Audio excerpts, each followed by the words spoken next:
1 week season.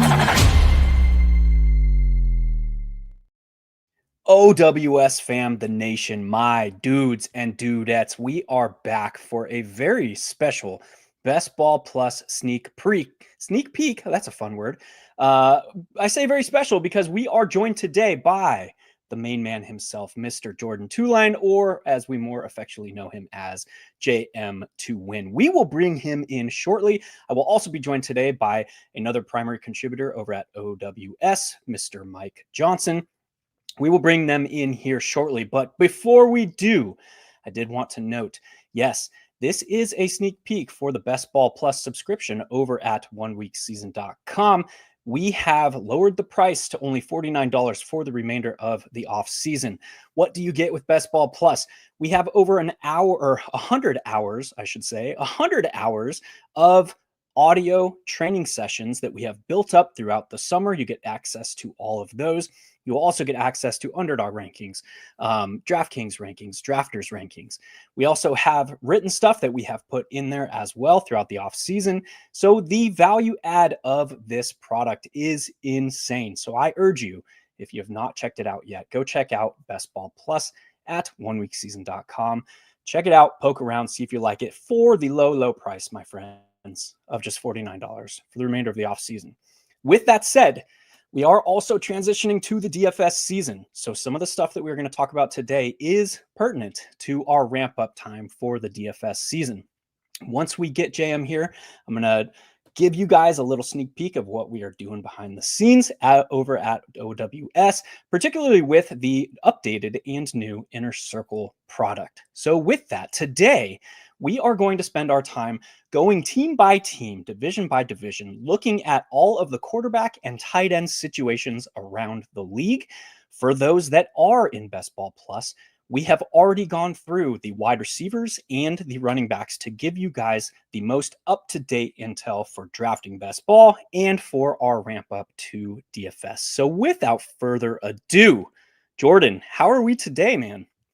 Man, couldn't be better. Loaded up the wife and kids this morning, sent them to Oklahoma for 2 weeks to stay with my wife's family. We always do that every year, heading into week one, so I can be kind of around the clock, research, prep, finishing up business stuff and whatnot. So, yeah, this is always kind of a bittersweet day, I'll say, because you do start missing them after 2 or 3 days, but nice to have this time to just work around the clock and really get ready for week one. So, yeah, man, I'm excited. I'm excited for everything we've done this offseason, everything with Best Ball Plus. For those of you who are not in Best Ball Plus, just echoing what Hilow was saying, I think can be this concept of, well, there's only a couple weeks left to draft, so why pay for a subscription? But also there's kind of this randomness in the Best Ball drafting season where the edges ebb and flow. And so there's no reason why the final great edge can't be right now. You know what I mean? Like that these can't be the rosters that are winning. And so if you're jumping in right now, there's so much information to catch up on that just having this backlog of podcast information, throw them on 2x speed, listen to stuff, read articles, catch up on rankings, all that, and all the different angles that we play around with at OWS of how to outthink the field. It's basically, if you're doing the BBM and you're going to do 20 drafts or something, right? This is the cost of 2 additional drafts. And so just having that extra caddy on your side, I'll call it, is really worthwhile. So just something to think about there. And yeah, man, then we're getting ready for week one. So really excited about that as well. So talk to me a little bit about what we've got going on over at OWS. I know you've put out that we've updated the Inner Circle product. Talk to me a little bit more about what's going on, what to expect coming up for the DFS season. Yeah, so really quickly, if you are new to OWS or if you watch OWS content on YouTube, listen to it on podcast feeds, but are not a subscriber, the biggest thing is just the reminder that we are always free week one. We make everything free week one. And we do that because, as I always say, you can see over my shoulder, we'll teach you to fish. Our whole core idea at OWS is the DFS is not a game of picking players. DFS is a game of strategy. DFS is a game of game theory. DFS is a game of outsmarting the field, figuring out how to win each week's tournaments. And so we have picks and who we like each week, but our core part of that, I think it's always important to note that we are not for everyone, but because of that, we tend to really be for the people that we are for. So if you come check out the site, you'll find out pretty quickly if the site's for you or not, which is really cool because then you're not sinking money into a subscription that's not for you. But you can come check it out free week 1. And if it's for you, then it's probably really for you. We have very little turnover in our subscribers. Pretty much people who leave OWS are leaving because they're done playing DFS. And otherwise, people stick around. And so, yeah, come by week 1.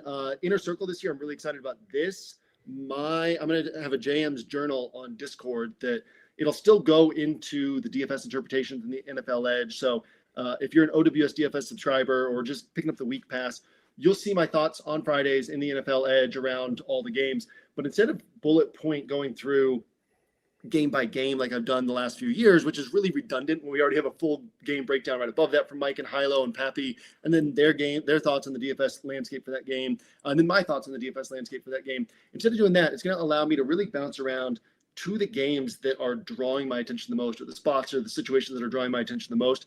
And also, I think this is important, is so much of DFS is thinking about what the main pathways are for games or for a slate, and then also thinking about what the branches off those main pathways are. And so when I'm writing up my bullet points for the DFS interpretation, there's a tendency for me to focus more on the main path because this thought slips into my head like, oh, well, people need to know what the main path is. Well, that's already been covered by other people. And so this allows me to spend a little bit more time thinking about the branches down those paths, which are typically what end up getting us our most asymmetric upside, get us our big payouts. And so basically Wednesday and Thursday, I will be exploring my thoughts around the games on that week's slate and around the slate as a whole. In that journal, we'll pull pieces from there to the NFL Edge. I'm going to have a Saturday night podcast this year. We're taking the Winner Circle podcast. There was a kind of midweek macro training and strategy podcast. We're moving that from Wednesday to Saturday night so that we can still focus on macro strategy and training, but through the lens more specifically of what I'm seeing right before I start my roster builds. We're still going to have a midweek podcast that's macro strategy and training with Mike. So more extra stuff there and some other cool things that we're doing with Inner Circle this year, but we'll stop it there. And like I said, check out the site week 1, see if it's a fit for you. If you are a longtime OWS member, welcome back. Excited to have you and excited for what we're going to be doing this year. Everything free week 1, a yearly tradition that people need to take notice of. Come on over, check us out, OWS. I also will add that all of the game write-ups for week 1 are going to go live on Labor Day. So Sunday, Monday, you will see these games start trickling in. So you're going to have an extra, typically we have them go live Thursday, Friday. You're going to see them go live a full 3 or 4 days earlier for week 1. So we're going to have extra time for you to check out all that free stuff that is going on over at OWS. So go check it out, man. Go check it out for free. Mr. Mike Johnson, dude, how are we doing today, dude? Money, make it rain. Let's go. How are we today, dude?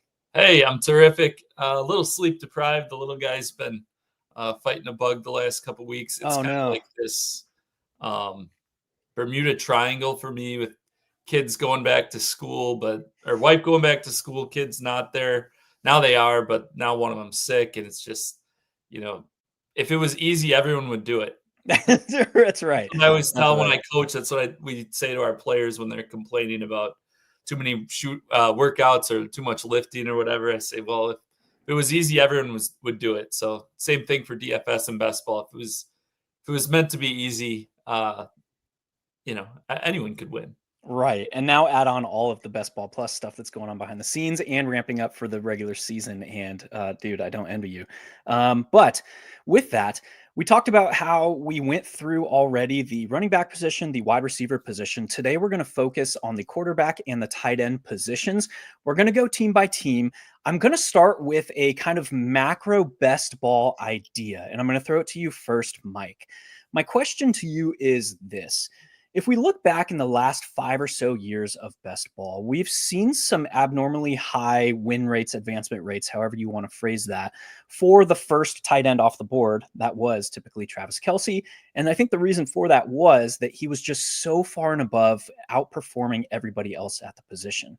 So we're going to start this with the Cardinals, and I thought this was a good lead in here, where we have Trey McBride. We also have Brock Bowers, who are kind of head and shoulders ADP-wise above the rest at the position. But now we're drafting them in the second, third round. How does your approach with the tight end position, particularly speaking to those two top guys, kind of change looking at what has happened historically in the past? Yeah, I mean, it's just a very different. It changes the whole dynamic of positional allocations and how you want to structure your rosters. In our training for uh, Best Ball Plus, my focus is on drafters. So looking at like historical data and winning rosters and how things have played into those teams and what they did, like the top 100 rosters. I've done like a breakdown and analysis of all the years that drafters did their cumulative scoring contest. And so in 2022, Travis Kelce had a 306-point season at the tight end position, kind of lapped everyone by like 90 points. And what the result of that was, he was on 11 of the top 30 rosters in that cumulative scoring format because it was such a positional advantage. And at that time, that year, he was drafted generally end of the first round or early second round. So we kind of have a similar sample size looking back at kind of what you need from the position for it to really pay off. So really that's the decision you need to make on Bowers and McBride this year is, do you think they can get up into that 300-point range over 17 weeks? Obviously, there's a little bit more nuance with, the playoff style contests, underdog, DraftKings, because those high ceiling players, they can win you a specific week. But if you're just looking at overall values, advancement rates, drafters, your cumulative scoring for 17 weeks, really that's what it comes down to is Bowers and McBride last season, talking full PPR here. But Bowers and McBride last season, they combined for roughly 250 points. Each of them had just slightly under. McBride missed one game. Bowers played the whole season. So really you're looking for, can Bowers make a jump, of roughly 10 catches, 200, 100, 150 yards and a couple more touchdowns. Can McBride's touchdown, can he keep the same role and have his touchdowns regress positively? So that's really, I think it's a person by person basis, but then that decision point, plays into how you approach the entire rest of the draft. And you also have to, the other aspect of it is if you don't take one of those two, for me, it's been how I've selected my other tight ends. I'm trying to look for guys that have that upside where I think they can get into that 240, 250 point range if they have a high end outcome. And then if Bowers and McBride stay the same or drop a little, you can kind of arbitrage it that way. I love the way that you broke that down because obviously this is very, it depends on the format that we're playing in. Like you mentioned, the top two tight ends have massive weekly ceilings, which is a little bit more beneficial to things like playoff formats. Whereas you broke it down really nicely in cumulative scoring where these guys need to like significantly, and I tried to lead in the question a little bit because I kind of see things the similar way that you do, where it's like one of these guys needs to vastly outperform everyone else at the position to pay off this draft capital. And if they don't, then you're kind of paying a high premium to draft them on your team. So that's an interesting lead in. This might be the most important news, what we saw yesterday. It was like, why wait until cut down day to get engaged, dude? I'm going to look at me. I am the worst day of all these guys' lives where their NFL dreams are squashed. And he's like, look at how great I have it. Oh, gosh. Anyway, we digress. JM, I'll throw it over to you now. Let's talk about the Cardinals. We kind of had this leading question with the tight end position as a whole. But one of the big things with Kyler in particular is the dude has struggled to throw the football consistently over the middle of the field to anyone not named Trey McBride. Like, is this an issue of he's short, can't see over the offensive line? What are we seeing here with Kyler and his kind of inabilities? And there's a lot that goes into it. I just want to hear like your response here to that question. Yeah, well, first of all, I want to talk about what Mike said and just say I like the way it was framed because he basically laid out like the decision points and then said it's kind of on a person by person basis to take in those decision points and then make the decision that they want to make. And I think that's indicative of how we think at OWS is here are the tools to use for this decision. And because there's not a right and wrong decision in DFS, in best ball, it's probabilistic thinking and it's understanding how to weigh those probabilities and what decision you're actually making.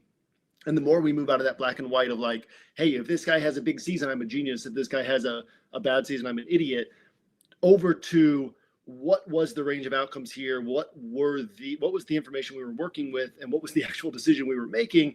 And would we make money over time making this decision? And then Hilow, as you kind of elaborated on, it's not just do these guys hit, it's do these guys hit at a higher rate than everybody else? Because if Brock Bowers puts up 300 points, but somebody in the 7th or 8th round also puts up 300 points, then that rate of teams that are making it into the playoffs in a playoff format, or that rate of teams that are winning money in a drafters and a cumulative scoring format, like that goes down, right? The value of a Brock Bowers or Trey McBride paying off the points at these positions goes down if there's also a guy in those later rounds who can put up a similar score, or does end up putting up a similar score, I should say, or if there's some combination of players. And so it was, a few years ago where it was, who were the tight ends, but it was 2 tight ends on the same team. And I was hammering the idea that if you just took these 2 tight ends, like they were going to alternate scoring enough that you could get a top tight end score.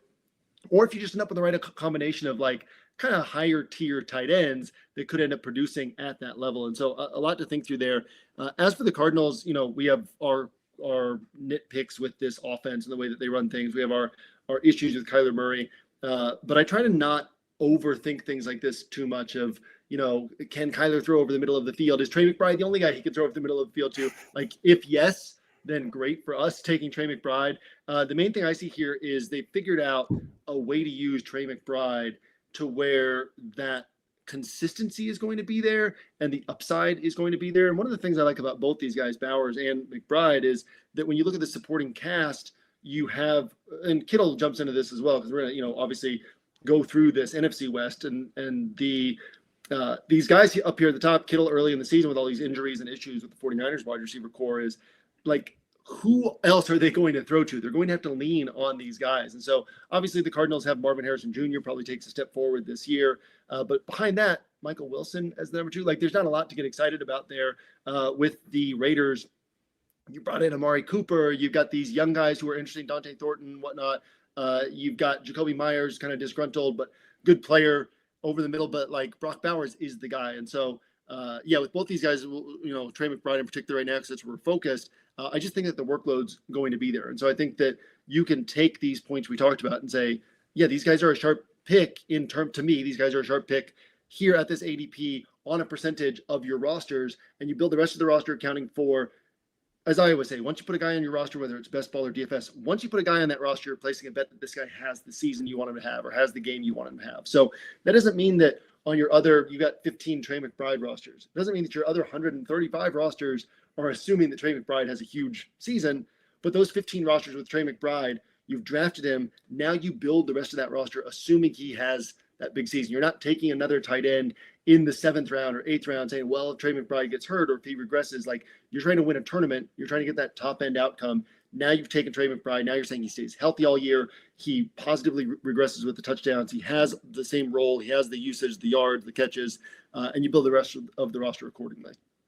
I love that you brought up that point with the example of 15 rosters versus your entire portfolio. And one of the things that you said is, how do we think probabilistically?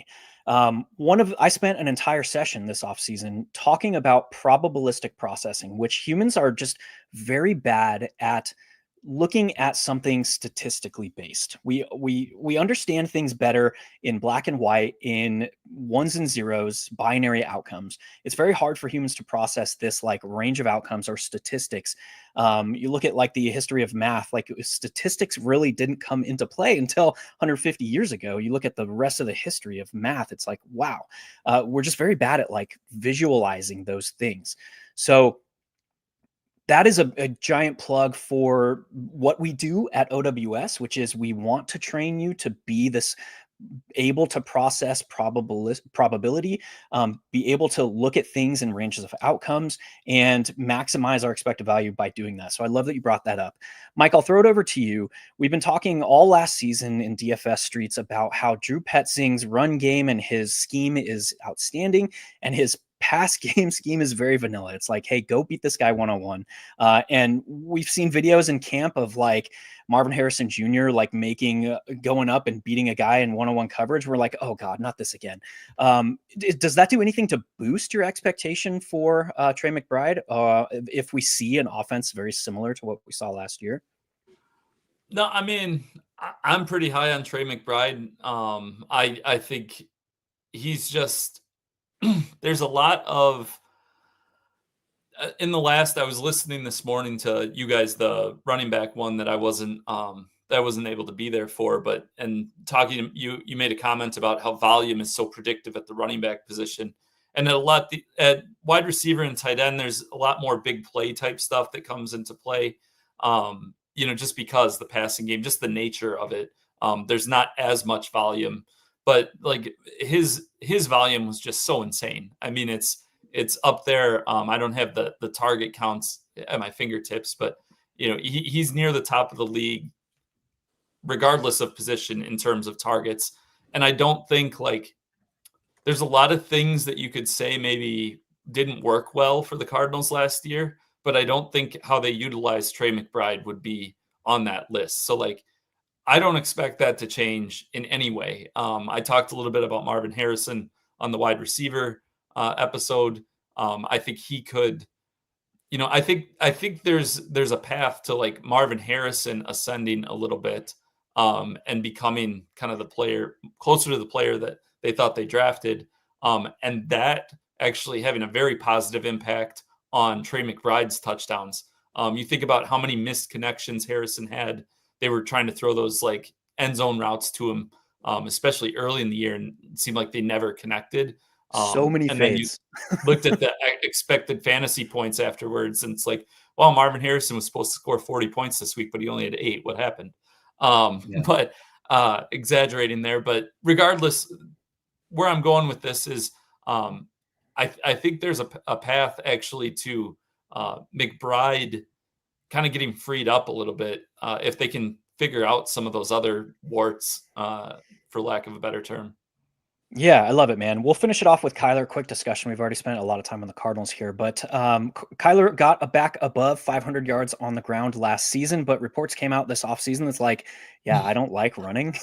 It's like, okay, what do we do with that? But Kyler's a guy where I think the general consensus of the best ball community is like, I don't have to go out of my way to stack this guy because he has some level of rushing floor.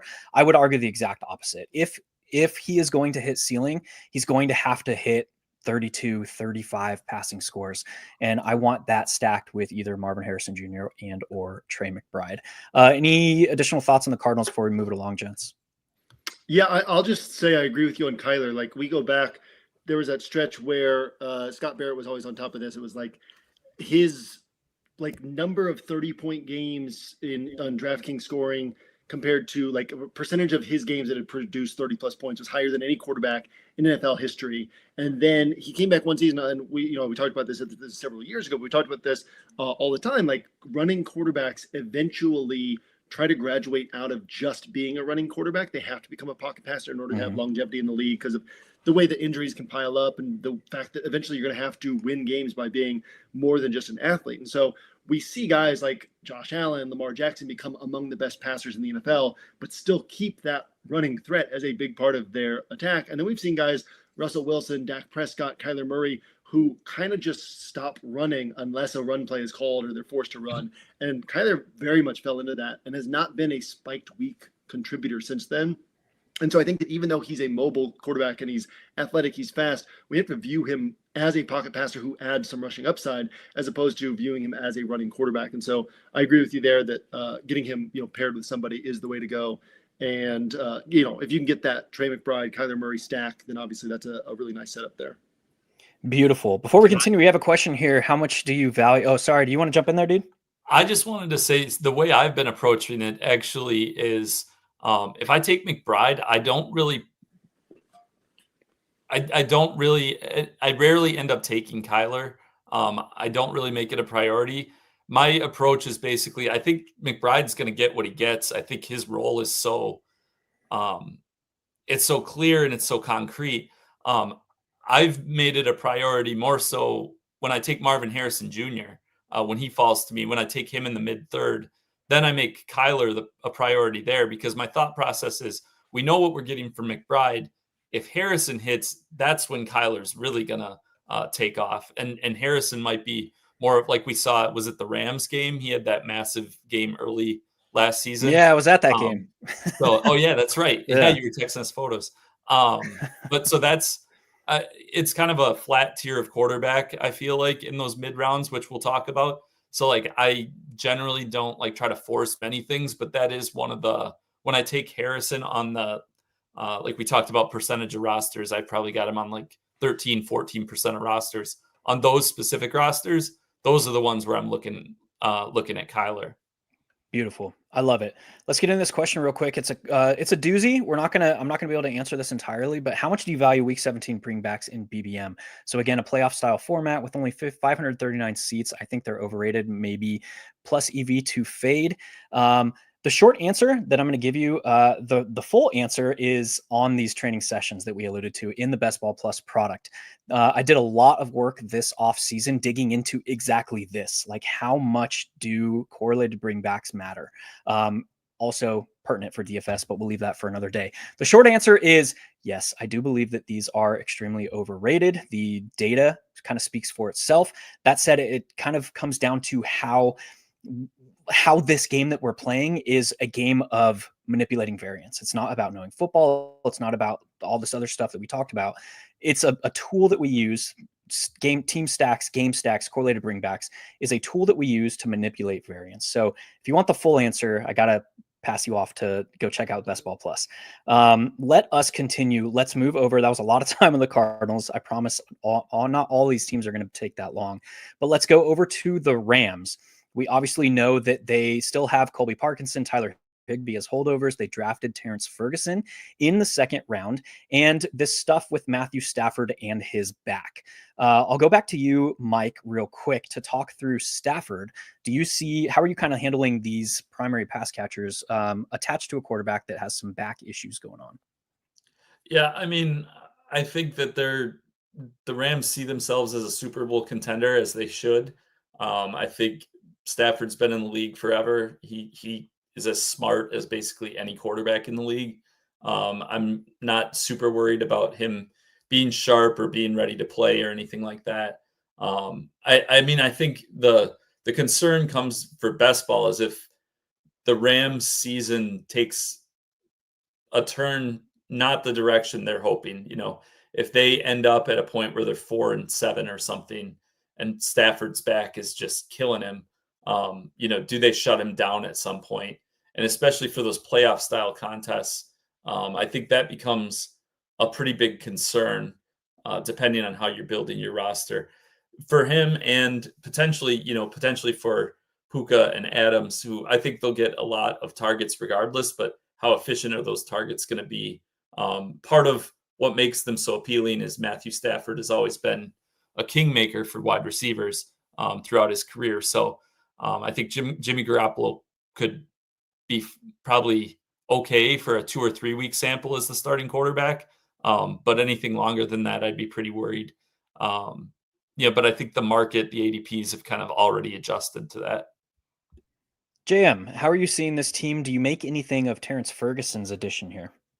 Yeah, I mean, I think for me, this is going to be a concentrated offense. So even if Terrence Ferguson steps forward and has a big year, I don't see him as a real difference maker at the back end of tight end. I don't see a Rams tight end being a priority. And to me, the only way I would go out of my way to take a Rams tight end is if I already had Matthew Stafford. So then I'm saying, okay, what do I want, to kind of finish off this Stafford stack? And that would be like, oh, let me grab a tight end late. So tight ends from the Rams wouldn't be a priority for me, just like they're not in DFS. And we get a few gifts each year where the field gets really excited about a cheap Rams tight end, and that always benefits us. So, and then with Stafford, ADP has like the, I said something on X early in August about like this, the Rams are like a legitimate Super Bowl contender, and they're like they're underdogs to the 49ers in terms of win totals, like that's crazy. And people push back of like, well, it's Stafford's back injury, right? Like these things are priced in. If you think that Stafford is healthy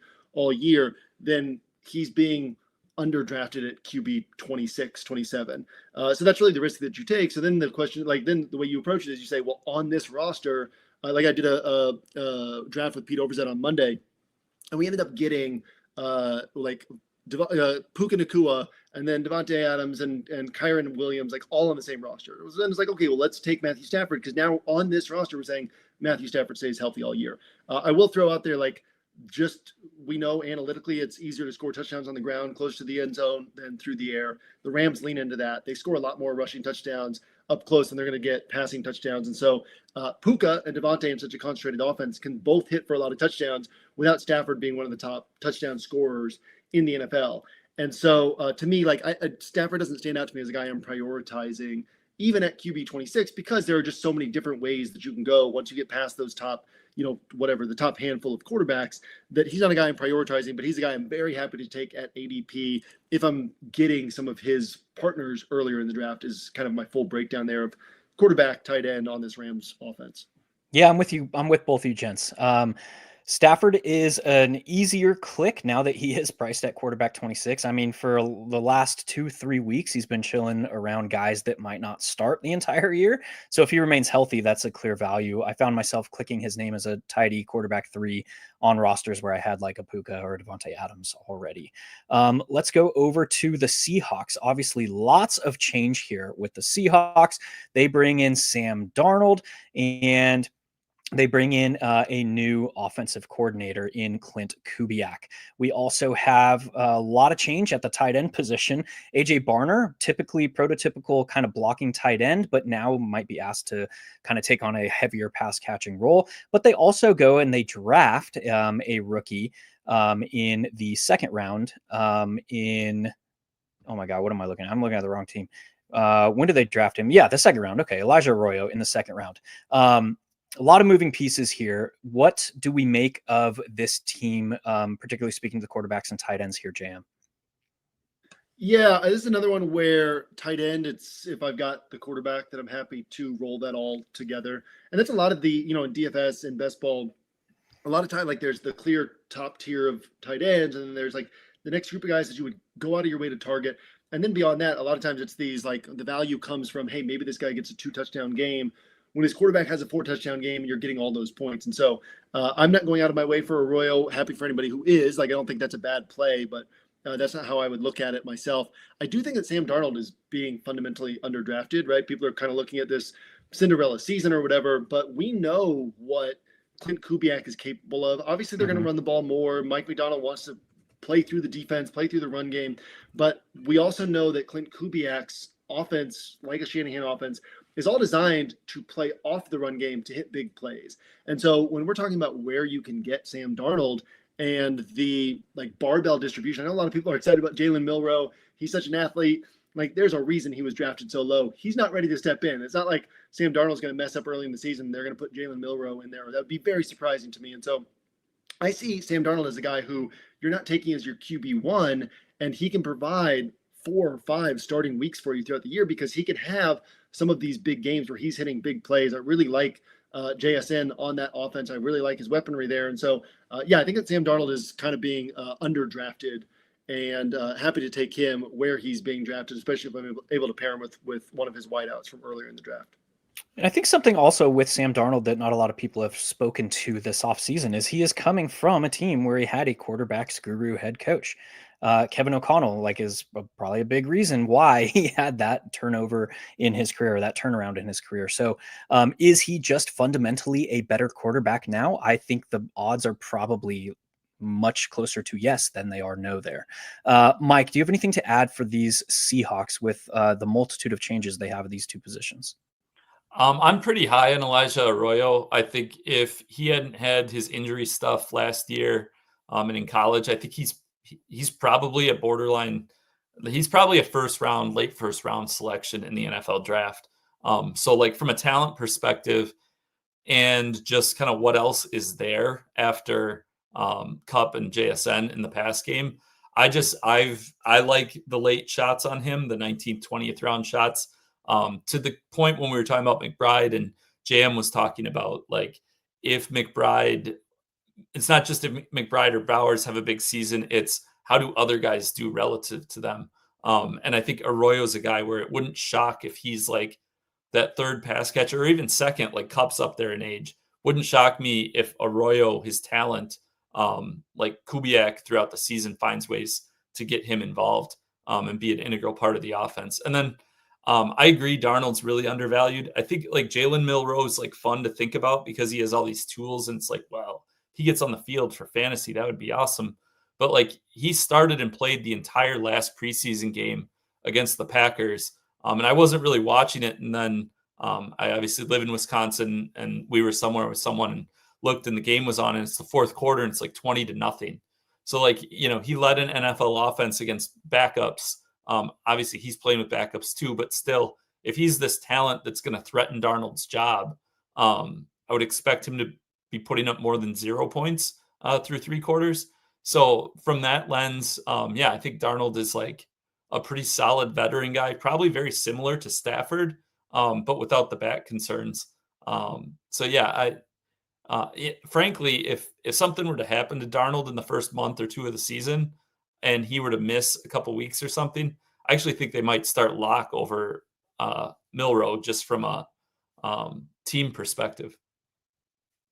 The final note I'll add on some of the pieces we've talked about here is if you look at how Clint Kubiak's offense started last year, I think we have a little bit of glimpse into how I expect him to deploy these tight ends. And I don't think that AJ Barner is going away. Look at Juwan Johnson's snap rate and his route participation rate last year to start the season. It was kind of similar discussion. And why is that? Is because he was using his tight ends to throw these crazy blocks to free up downfield shots, to free up all this. There was a downfield pass that we broke down for DFS, I think heading into week 3 after Rashid Shaheed had this long touchdown in week 2 last year, where it was like they used the tight end to swing and come across the formation to block the free rusher. And it was like an empty set. To block the free rusher to allow Rashid Shaheed to do a double move down the field. I expect a lot of that as well. And that guy at the tight end position for this team is probably AJ Barner, who's going to be able to do that. So while Elijah Arroyo has been moved around the formation, stuff like that, I think his route participation rate is probably going to be somewhere in the 65 to 70% range, if I had to guess.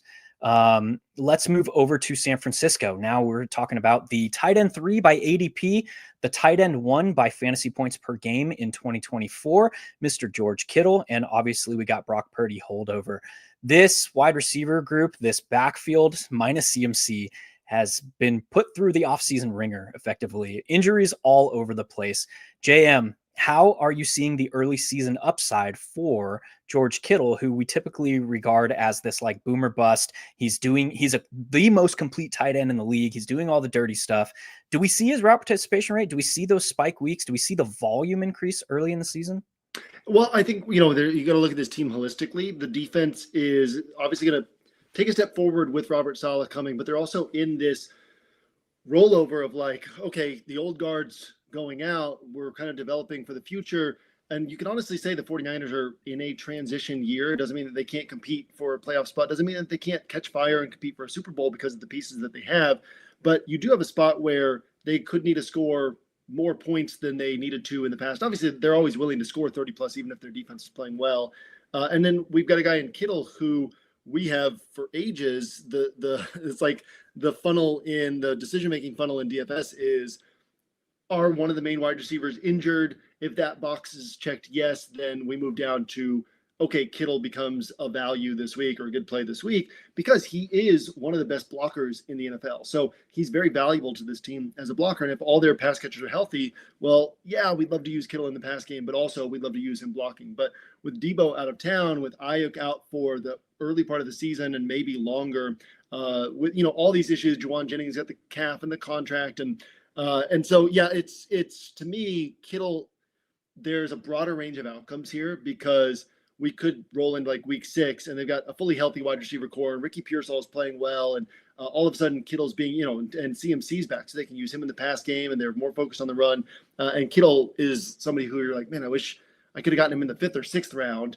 Or we could have this season where it's like Kittle's performing like a second round tight end. And so, yeah, very broad range of outcomes here. I think that there's more risk to the downside than there is, room to the upside because of where he's being drafted. But also, I don't have any strong arguments against drafting Kittle there because we know that in terms of how this can play out, there is a world in which Kittle is a significant difference maker at the tight end position. And furthermore, in terms of best ball, where the spiked weeks is where the real value is, those spiked weeks for Kittle we know can be monster weeks. And so Kittle's a guy who I would definitely want exposure to, but I'm probably not going out of my way to go significantly over the field because you're betting on a full season's worth of outcomes that are hinging on the health and whatnot of the wide receiver position here.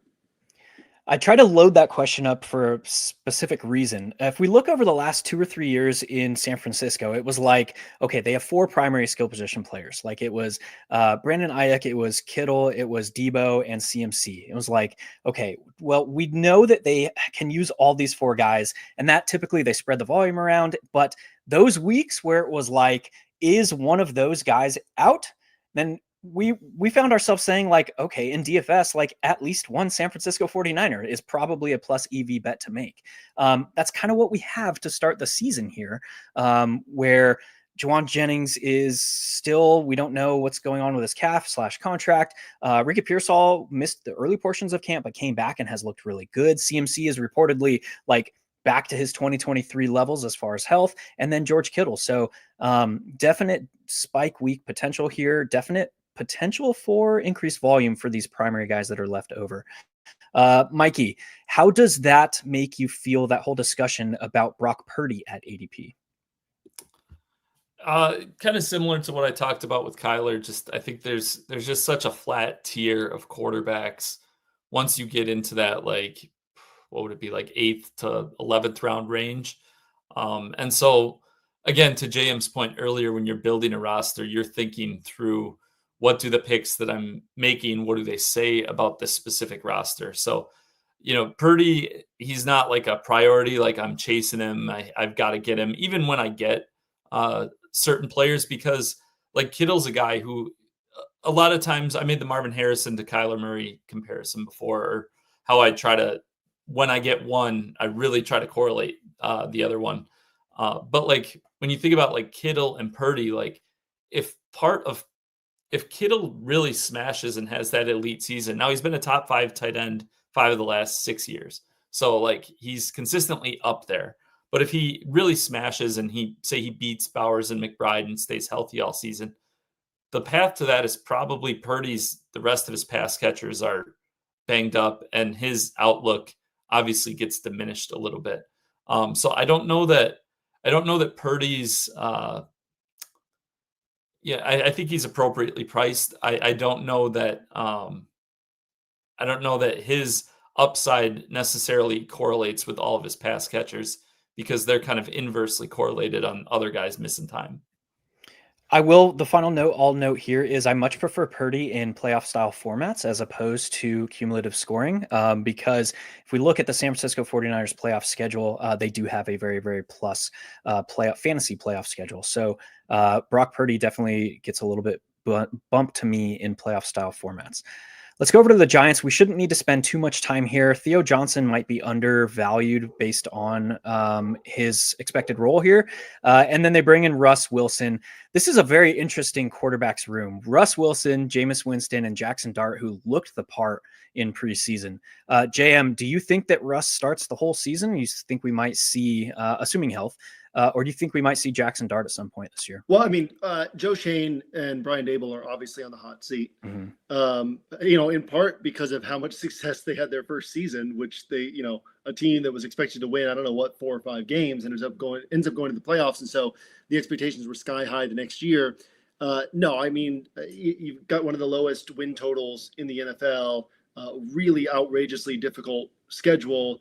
I will be shocked if Russell Wilson starts the whole year, because they take Jackson Dart in the first round, kind of staking their future on him being somebody that they can work with. And I think that their path to keeping this job is for Jackson Dart to come in whenever it is, week 7, week 9, and play really well down the stretch, and there to be some excitement about what next year can look like. I will actually be surprised if we see Jameis, just because I don't think you go Russ to Jameis to Dart, and then certainly once you put Jackson Dart in, you want to keep him rolling, and so almost kind of surprised that they kept Jameis. Thought that they would have traded him to a quarterback needy team, but they might get DeVito onto the practice squad and then still be able to trade Jameis. So I think that this is a spot where you're going to expect quarterback turnover throughout the season. I don't think that there's huge upside in taking one of these quarterbacks. And I think that Theo Johnson is probably a much better player than most of the public realizes. And so, especially on a team that's bereft of weapons behind Malik Neighbors, I think that Theo Johnson just is one of these guys that when you get to these later rounds and you say, who's left? Who do I want to take? He's one of the guys who's certainly on that list of guys that you might want to take. I'm with you there. Mike, do you have anything to add for this Giants team? No, I think you guys summed it up pretty well. Kind of seeing it the same. Don't think. I will add that Jackson Dart is a player that I really like drafting. I expect he's either they're going to have to turn to him, their current regime, or their owner's going to clean house, and then the people who replace him, he's going to say, "You're starting this rookie." So one way or another, he's going to be on the field. So like for me, I've been pairing him a lot on best ball rosters with Jaden Daniels. Daniels has a week 12 bye. If you select a quarterback early, obviously limiting that to 2 quarterbacks is ideal. And I think Dart kind of provides that, like he's going to be starting by Daniels bye week. And I think he does have like a lot of weekly upside, and then for the playoffs as well. So that's kind of how I'm trying to leverage that situation. Just because if we knew today he was starting, he'd probably be up in that like 12th, 13th round range, like around like Justin Herbert, Trevor Lawrence types. Love that shout. Let's go over to the Eagles now. We obviously know what we're getting here with Jalen Hurts. I think one of the most interesting aspects of this team to talk about actually is Dallas Goedert. JM, back to you. Do you see any upside now with a harder strength of schedule, with this team potentially passing a little bit more? Obviously, they had historically low second half pass rates last year. And does that trickle over at all to you for Dallas Goedert? Well, Dallas Goedert's in this interesting range where the guys being drafted around him you've got Jake Ferguson, you've got Kyle Pitts, you've got like guys with question marks, but plenty of ceiling. Dalton Kincaid. Like, I think any of these guys kind of fit into a bucket together where I don't know that I'm going out of my way to take Dallas Goedert over those other guys. I think that you have probably the best 1-2 wide receiver combo in the NFL. You could argue maybe that the Rams are up there if Devontae Adams is, still himself. But I think that it's hard you got to kind of look at Dallas Goedert to me as the number 4 weapon in this offense, right? And it's hard enough for Devontae Smith to get his, let alone Dallas Goedert. There are those spiked weeks, right? But if you look at like week to week box score, you see how low Dallas Goedert is on a typical week. And so kind of hoping for injuries before Dallas Goedert becomes the guy who can emerge for big scores. And then obviously Jalen Hurts, you know what you're getting there in terms of the rushing touchdown upside and, kind of the week to week inconsistency, because again, they do rely so much on their run game. And I do think that the defense is going to be just as good this year. And we've seen, we have a multi-year sample size of them saying, hey, if we've got a big lead, we're not throwing the ball 30 plus times. And so, to me, I think Dallas Goedert is probably appropriately priced, but I don't think that the opportunity for him to break out and be drafted significantly higher is necessarily there. And then obviously, when you take one of these quarterbacks high, just wrapping up my thoughts on this offense, we take one of these quarterbacks high, you need them to kind of perform at the level that you need them to perform at, but Jalen Hurts is clearly capable of that in this offense. Now, Mike, over to you. JM definitely hit the nail on the head there with the potential injuries required for Dallas Goedert to kind of be a thing. We've kind of seen a little bit of that with these 2 primary wide receivers in camp. Hamstrings galore, man. Is that influencing your decision process at all with this team? I'm not really that scared. They're coming off a really long season. They didn't have the bye. So they played 3 NFC playoff games, then the Super Bowl. I know they rested their starters week 18, but still, like, they're playing into February. So I'm not too concerned about these guys. It makes sense that you would limit their reps. It's not like they're all like 5+ years into their career. The one thing I'll say is I think JM I think hit the nail on the head with as far as like the football analysis and all that. Just from how I approach it though, with specific to drafting teams, similar to we talked about the correlations, the Goddard situation is a unique one because, as you guys have alluded to, it's probably going to take for him to hit this upside wide receiver injuries. That can happen, but if that happens, I don't think Jalen Hurts is hitting his ceiling if A.J. Brown or Devontae Smith are missing significant time. So from that lens, a lot of we get into these middle rounds, and I think it's just like habit. People want to stack their tight end with their earlier quarterback or vice versa. And I think in this situation, I actually don't like stacking Goddard with Hurts because my thesis is if Goddard is paying off, if he's having this huge season, something or some things are happening that are probably hurting Jalen Hurts' overall outlook. He could still have a strong season, but like I don't think he's putting up a QB1 or 2 season with all the other quarterbacks available. And kind of from that same lens, I actually do like pairing Goddard with Saquon Barkley. The thought process being something happens to these receivers, they have to lean a little more on the running game, and it also elevates Goddard's role. So just from like a strategy perspective, that's my approach. Love that discussion. Let's go over to the Cowboys now. We have Jake Ferguson obviously returning. They do also have holdover Luke Schoonmaker, but this is kind of a one tight end system that we've seen out of Dallas. And then we have Dak Prescott, who we know had the down year, struggled with a ton of injuries, now is fully healthy. And the big picture of this offense is, like I keep saying it, like they don't have a run game. Like this might be historically bad run game, which could lead to increased pass attempts. Mike, back to you. Specifically speaking to Dak Prescott and Jake Ferguson, how are you handling kind of the outlook of these two this year? Yeah, I think they are probably being bumped down a little bit more. I know, well, Dak's ADP has actually come up as we get closer to the season. I think he's probably right in the same range. Couple quarterbacks we've talked already about, like Kyler Murray, Brock Purdy. I prefer Dak over them. I think it's clear the bets that you can make with them and who you're trying to pair him with. I think George Pickens, him and Lamb are right up there among talent-wise for sure. It's a matter of if Pickens' head is screwed on straight. And then Ferguson, I think he's a fine pick, similar range to Goddard, but kind of the opposite situation. I actually, speaking of like correlations and how I like to think through things, Ferguson, I like pairing on rosters with George Pickens, whether or not I get Dak. The idea being, how does George Pickens outpace a late 4th round ADP? Well, probably going to take some CeeDee Lamb missing some games.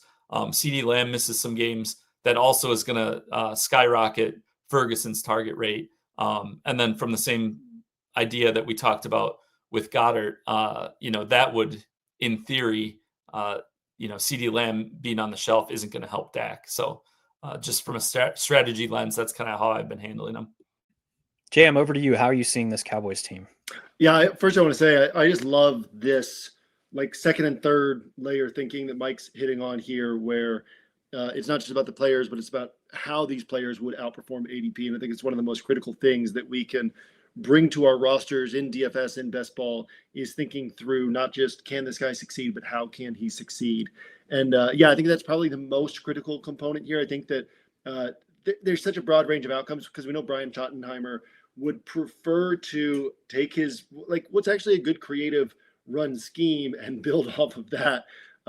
But you've got, issues with the defense because if Micah Parsons isn't there, that changes the whole defense. And then on top of that, you have, no running back who can do anything at the second level. And that makes a big difference because some of these top running teams, you see the NFL switching more toward a running style of play. Well, you've got these running backs who can make a big difference at the second level, who can hit explosive plays. You're not winning NFL games without explosive plays. And the Cowboys are not going to get explosive plays out of the run game because you need that running back who can do something at the second level. So all of that points toward this being a more pass-heavy offense, why you see Dak's ADP coming up. And Dak is capable of a 4,500-yard season, a 30-touchdown season.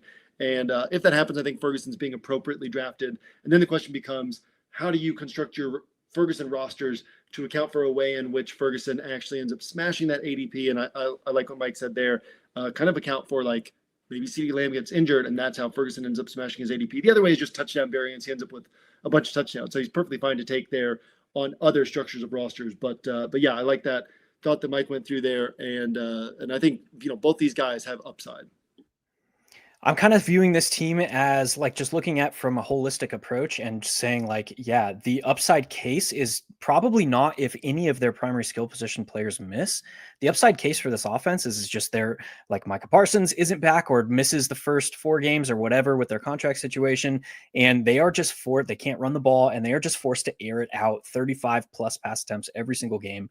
And it's going to be expected to be at least extremely concentrated amongst those top 3 guys. So I think with this particular case, I was okay just making a bet on the pass offense and saying like, I will put any of these 2 or even all 3 of them together on a roster with Dak, as there is that path to the upside case too.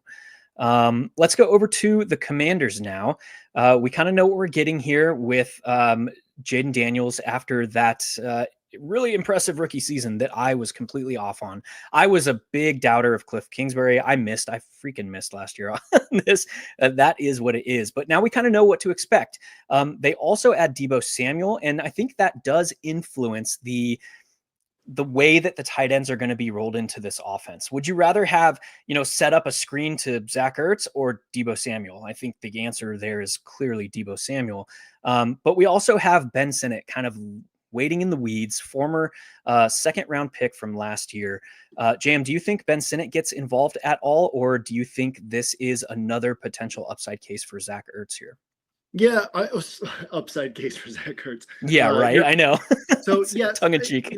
I was thinking last night about Fred Taylor coming to the Patriots at the tail end of his career, and a lot of these teams in a Super Bowl window like to have aging veterans around for 2 reasons. One, these aging veterans who don't have a ring. Now, Zach Ertz has a ring, but these aging veterans who don't have a ring because the team kind of rallies around those guys. And 2, these veterans, because I think that people overlook how much parity there is in the NFL and how important the cohesiveness of a team is, and like the buy-in of a team is for a team to maximize their ceiling, to maximize their upside. And so you bring in a Bobby Wagner, you bring in a Zach Ertz, you bring in guys like this, they end up driving that team forward because they are leaders. They are guys who have been to the top of the mountain before and know what it looks like. And so having those guys on the team is very valuable. That's what I see Zach Ertz's value on this team being, is less what he brings to the field and more what he brings to the team. And so, yeah, I would imagine that, like, I look at his usage last year as usage out of necessity, not because Zach Ertz is still a great player, but because they didn't have enough other great players to rely on, and Zach Ertz is dependable, so they used him. And so the more great players they bring in, the more guys develop, the less Zach Ertz becomes a guy that they need to lean on. So, yeah, I would expect those targets to come down from where they were last year. I would expect the schemed usage to come down from where it was last year. Ben Sinnott, the place that you're getting him just makes it worth taking a swing. That's a type of roster where you drafted a tight end early and you were hoping to get another tight end in like the 13th, 14th round. You didn't get somebody you liked, and so then you say, well, I need a second tight end just in case. I've even been a proponent in the past of, like, if you take a Trey McBride or a Brock Bowers, you don't even technically need a backup tight end, because a lot of times that backup tight end is going to provide you with 3 or 4 points on the week where that guy has a bye week. And so why not take a swing on somebody who could end up being a difference maker at running back, at wide receiver, and actually provide you with a lot more points? If you don't think this like 18th round tight end is going to outscore your guys any weeks except for like something totally random happening, you don't actually need that second tight end on those rosters. I think that's an overlooked strategy in best ball. But yeah, I think that you can, on one of those rosters, take a Sinnott late, or if you're going with like a 3 tight end setup where you're kind of taking, or 3-4 tight ends, you're throwing a bunch of darts on late round guys, hoping to piece together an elite score at the tight end position. Because I do think that's critical. Like this discussion we started out with about, the deep dives you guys have done, and like, okay, these Kelsey rosters that had these high pass through rates because he outscored other tight ends by so much. If you don't have an elite tight end, you probably need to piece together elite tight end production from that position, because it's a onesie position. And so the separation of somebody getting 280 points, 300 points from that position, and you getting 150 points from that position, 125 points from that position, that gap is so broad, and it's so hard to make up for that at other positions where there's so much uncertainty, and uncertainty plays out in a way that, like, some people's 12th rounders at wide receiver or running back are going to be big contributors, and you don't know who that's going to be. And so, I think that focusing on getting a lot of points at the tight end position is important. And if you miss out on top guys, then there has to be some component of piecing that together. So Sinnott kind of fits into the puzzle there for me, where the uncertainty is high. And so I'm not trying to gain an edge by predicting what's going to happen so much as saying he's in that bucket of pieces that could be useful there. Gave you a softball, man. I am with you. I think I have 1%. I just looked 1% of Zach Ertz in my BBM portfolio. I don't see the upside case. Again, I think it was necessity last year. This is another interesting one. We'll talk about him later, but another interesting one that kind of fits into that late tight end puzzle of piecing together guys with potential upside. Good shout there. We'll talk about him in a minute. Back to you, Mike. How are you handling the quarterback situation here? Is this how are you handling rosters where you do take a Jaden Daniels in the top 4 rounds? Yeah, I talked about it here recently or just before with the Jackson Dart situation. That's kind of how I try to think through it is, and JM, what he said about the theory concept of not taking a second tight end when you take those stud tight ends, probably more specific to like playoff style contests, especially. I think that totally makes sense. A little different with the cumulative stuff I do. But either way, kind of the same thought process at the quarterback position. Not just, I'm not saying take only one quarterback, but like I like Jackson Dart because I see him as a player who the bye week stuff I talked about, but also if he gets on the field, I think he has the tools where he could put up a 25, 26 point week in a week where Daniels maybe only scores 16 or 17. So he can still add points to that roster. Whereas I like Daniel Jones with Jaden Daniels, like on the same roster, because we know he can do the rushing stuff. I'm even fine with waiting till the very last round now and taking Anthony Richardson with Jaden Daniels and saying there's a lot of time. Richardson could be on the field week 12 or late in the season, and any games that he starts, he could outpace Jaden Daniels in a given week. So what I don't like doing is saying I'm going to take Aaron Rodgers with Jaden Daniels because he's a safe, steady guy. Right. But it's like, okay, I basically wasted a pick. He's unless Daniels gets hurt, Rodgers, in theory, he could go the whole season and not add a single point over what Daniels gets you. So the archetypes and how these players score their points is so critical. And I think Jaden Daniels is kind of the poster boy for that. Love that discussion, gents. Let's head over to the NFC North and talk about these Packers. Mike, with you being close to Green Bay over there in Wisconsin, I'll throw it directly to you. What do you make of Tucker Kraft this upcoming season, man? Well, I'm going to have a quick sidebar here. I was listening this morning to the running back discussion last week, and JM made a comment about Josh Jacobs playing so well because he left Las Vegas and went to Green Bay where there's nothing to do. So it's my duty as a citizen. You defending your honor here? To defend the honor of the fellow Wisconsinites.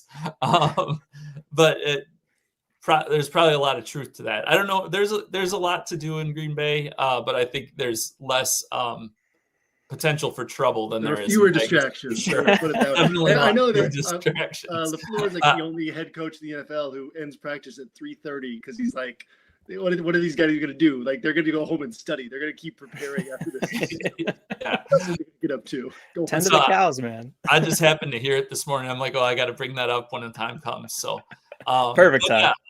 Yeah, I really like Tucker Kraft. I think him and Matthew Golden are going to be center points of a passing attack, which is the thing that we haven't seen from the Packers thus far. They've spread things around and they've had like a lot of good NFL players, but not guys who are, really kind of separating themselves. Tucker Kraft's so good after the catch.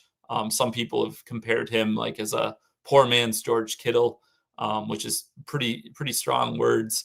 So, I think when a tight end like that, when he has ability after the catch, where they're running screens for them, where they're designing things, it's not just check downs or he's third in the progression, that has to catch your eye. And I do think, similar to what I talked about briefly with McBride, I think if Matthew Golden, if he becomes the player that has kind of flashed in the preseason, that really opens some things up underneath for Kraft as well. So I'm pretty high on Kraft, and obviously if Jordan Love, assuming his thumb thing, his left thumb surgery is all good, I think he's in store for a bounce back year. Love that discussion, JM. Over to you, man. How are you viewing this? These two primary guys here. Yeah, I think the upside's there on Kraft, in part because, like Mike was alluding to, the potential for schemed usage, and then obviously his upside after the catch. And so you look at the guys being drafted, the tight ends being drafted around him. David Njoku is in a very similar situation, right, where I wouldn't put a talent gap between them, right, in terms of their ability to post explosive games. And then you've got a much better quarterback situation for Tucker Kraft. And David Njoku had the usage last year, but in totally different quarterback rooms and situations. And so I think that those, like David Njoku, you can make a case like, yeah, you could draft him over Tucker Kraft. When you get past that, it's like Dalton Kincaid and the Jake Ferguson, Kyle Pitts, Dallas Goedert. I think you get down to a lot more question marks. So happy with that. And then I think, yeah, Jordan Love, I had this thesis last year that we'd seen such a small window of excellent Jordan Love play that there was a chance it would be like the Trevor Lawrence season, his first year with Doug Peterson, where it was like half a season of tremendous play. And then the next season, he was kind of back to being a mid-tier quarterback. And that ended up playing out last year with Jordan Love, where, and not to say that I predicted that, to say that that was in the range of outcomes, that Jordan Love might not come back and be a top 8 quarterback again last year, and might be more middle of the pack. And but also I think that the talent is there and the offense is there around him that we could see him bounce back again this year. So I think that you're getting really nice value with Jordan Love, where he's kind of being drafted at his floor, but the ceiling is much higher than that. I would echo those comments as well, and I think we need to also bring into the discussion how their season kind of transpired the way it did last year. And we had injuries, significant injuries. Obviously, Jordan Love getting hurt there in week 3, I believe, and then picking up another nagging injury later in like week 7 or week 8. But this offense it was very structured because I think it had to be. They didn't have they had Christian Watson, who could run fast downfield and catch a contested ball. They had Jaden Reed, who can do some unique stuff over the middle of the field, but does not have the size to be an every down player because they want blockers, which is why Romeo Doubs has played so much on this team for so long.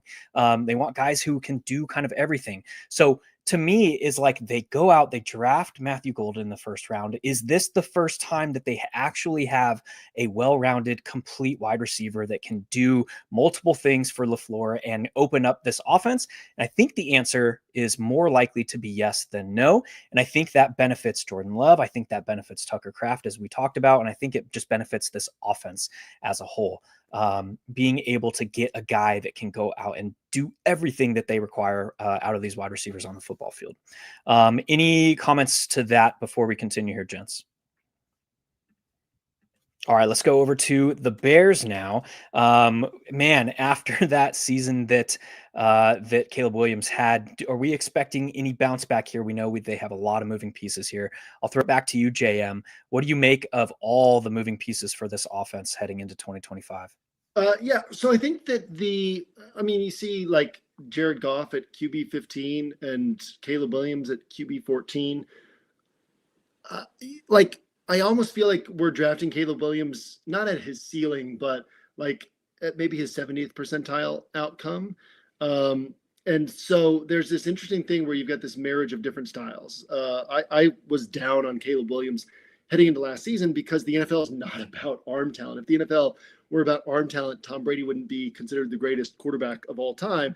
The NFL is about processing power and how well you see the field and how quickly you can make decisions and all the, I've been watching the quarterbacks documentary, this last season's quarterbacks documentary. And like when you listen to Burrow in particular, but also Jared Goff just talk about all the different things that they have on an individual play in terms of, there could be 4 or 5 plays called, but then you're also going to change the play if you see something. It's like so much of what happens at the quarterback position is happening between the ears. And you've got a guy in Ben Johnson who's going to put a lot on a quarterback's plate. And you have a guy in Caleb Williams who's never dealt with that before. And so he's got this enormous arm talent, great weapons. I think it is possible that by the time we get to week 3, 4, 5, like Caleb Williams plus Ben Johnson, plus all these weapons they have, equals awesome season. But I have a hard time seeing him smashing his ADP to such an extent that that next year we're like, oh man, like we're drafting this guy in the 5th round, And so I think he's kind of being drafted, maybe a couple rounds behind where he's going to be drafted next year, but I have a hard time seeing him being a screaming value. So to me, he's kind of a guy that you build some rosters around, but not a guy that you go out of your way to be overweight on in your portfolio. That's how I would look at him personally. Colson Loveland is in this bucket of anytime you get down to the tight end 9, tight end 10, whatever it is, you're going to have plenty of question marks, and there's certainly plenty of upside here. But also, we look at the Lions offense and how they use their tight end. Well, it's just a piece of the puzzle, right? I don't think that Colson Loveland is going to be the centerpiece of the offense because you have Rome Odunze, you have DJ Moore. And so why are you designing everything to go through him? There's going to be plays that are designed for him. And so I kind of see him being one of these guys who fits here, right? Like, wouldn't be surprised if he gets outscored by Dalton Kincaid. Wouldn't be surprised if he ends up outscoring Sam Laporta, where the range of scoring here is kind of broad, but not a guy I'm going out of my way to get, but a guy that I would say, yeah, I want to have some of him on my rosters. Interested to see if you guys have different takes here. I'll throw it to you over there, Mike. Without any lead-in, how are you seeing these two positions here in Chicago? A lot of my decision-making comes down to macro approaches and macro thought processes. And sometimes, like, this is a situation where, to me, I'm willing to bet on Ben Johnson. I think Caleb Williams kind of gets a bad rap. A lot of it he probably brought on himself with kind of how he's handled some things, and his dad's in the media, whatnot. But I think players with that kind of talent, a lot of times, they crave and they need really hard coaching, which is what Ben Johnson brings. And I do think Caleb Williams is extremely talented. And I think that level of hard coaching, combined with the situation he is in with his weapons, could be something pretty special. I don't necessarily think that he's going to be in that top 4 discussion at the quarterback position, but I think, there's an argument he could end up as good as or better than anyone else in that range. I just think DJ Moore, Rome Odunze, Luther Burden, Colston Loveland, even Cole Kmet will be involved. And you just look at it like everyone wants to think about the Bears from like, okay, Ben Johnson did this. This is what his pass rate was. They ran the ball at a high rate. But like great coaches, they build to what they have. And right now, the Bears running back room is DeAndre Swift, who Ben Johnson knows as well as anyone is not like a workhorse between the tackles runner. And I think it's Britton something is the only other healthy back right now. Kyle Monangai and Roshan Johnson have had good summers, but they're not even healthy right now. Like, I think this could be a very pass-heavy attack if he leans into what their personnel is telling him is best. And I just think he's so good at scheming things up that Williams and Loveland are guys that, like, I am being very aggressive on in the 9th and 10th round. I had a tale of 2 seasons, and I think this is reflective of what I expected out of the Chicago Bears team. And I went through this sinusoidal approach with the Bears where I was like, I started where you kind of were discussing things, Mike, and then I had to bring in the downside case where this offense obviously has to run through Caleb Williams, and his processing, like we saw last year, was historically bad. The level of sacks he was taking that were kind of meaningless sacks. I saw some of those same tendencies in the preseason, which I did not like. But that said, I think we could see obviously the growth here. I think this team is highly likely to start slow. I mean, games kicking off the season, Vikings and then the Lions, then they get a little bit of a breather with the Cowboys and the Raiders, but those still could be teams where they have to put up some points. I see where we could see, it wouldn't surprise me to see this team start slow, and then we start to see them figuring stuff out down the line. They have a week 5 bye, so it could take after their week 5 bye for all things to come together. With this many moving pieces, with the entire different outlook of this team, that's kind of I think the median would probably be closer to that in this team's range of outcomes. Let's now go over to the Lions. We know that Ben Johnson, we just talked about him, is no longer in town, but they do get John Morton coming in, which I have my high hopes here for John Morton based on his career and what we've seen out of him. JM, back over to you with Sam Laporta being the 4th tight end off the board. How are you seeing that price versus his range of outcomes this year? Yeah, I mean, I'm not 4th tight end off the board, but also, he's like ADP 76 in those like mid to late 70s range. So I think he's a fine pick there. I think, I like Goff more than I like Laporta. Like I think that Goff overperforms ADP this year. The reason I think that is because, there's been a lot, like where there's smoke, there's fire. There's been so much talk about them wanting to do more downfield passing this year. There's also been so much talk about Jameson Williams taking a huge step forward this offseason. And then on top of that, you've got Isaac Tesla, who really looks the part of a like legit difference-making number 3 wide receiver. We got the Tim Patrick trade, so we know that this is where they are going this year. And so I think that this remains an offense where, you've got schemed passes to Jahmyr Gibbs that can turn into big plays on Jared Goff's, stat line. And we've got the Amon-Ra St. Brown connection. We've got Jameson Williams potentially hitting some big plays downfield, Tesla hitting some big plays downfield. So I think that Jared Goff is being kind of drafted maybe 35th, 40th percentile outcome. I think that in terms of like tight end 4, Sam Laporta, sure, but he's in a bucket of like, if he's tight end 4, he's bunched up with a bunch of other guys who aren't like significantly behind him. If he's tight end 8, he's probably bunched up with a bunch of guys who aren't significantly ahead of him. So I'm not necessarily taking a strong stance on that spot, but I do think that Goff overperforms ADP this year. I've kind of seen things in a similar light as far as ADP goes. He's kind of the first of the tier, and I never really at the onesie positions like taking first of a tier.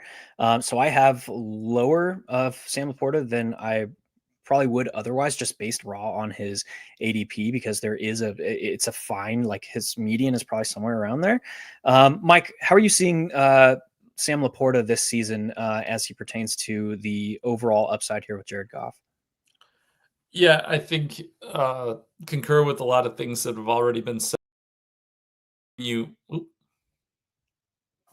My bad, click the wrong button. That's on me. Continue. Didn't like where I started that one. No, I was trying to give you the stage alone. And no, we're good. We're good. So yeah, I think Laporta is fine. Earlier in the draft cycle, he was kind of routinely, because he was like the 4th tight end off the board. I think some people were just like, okay, it's round 6 or early round 7. I need a tight end because the rest of my roster's filled out. So they click Laporta. But now he's generally going later in the 70s, towards the end of the 7th round. And I think that kind of makes sense. I don't have any real issues with it. For me, I like the upside of some guys, Warren, Loveland, Kraft, some guys that go a little bit later in drafts.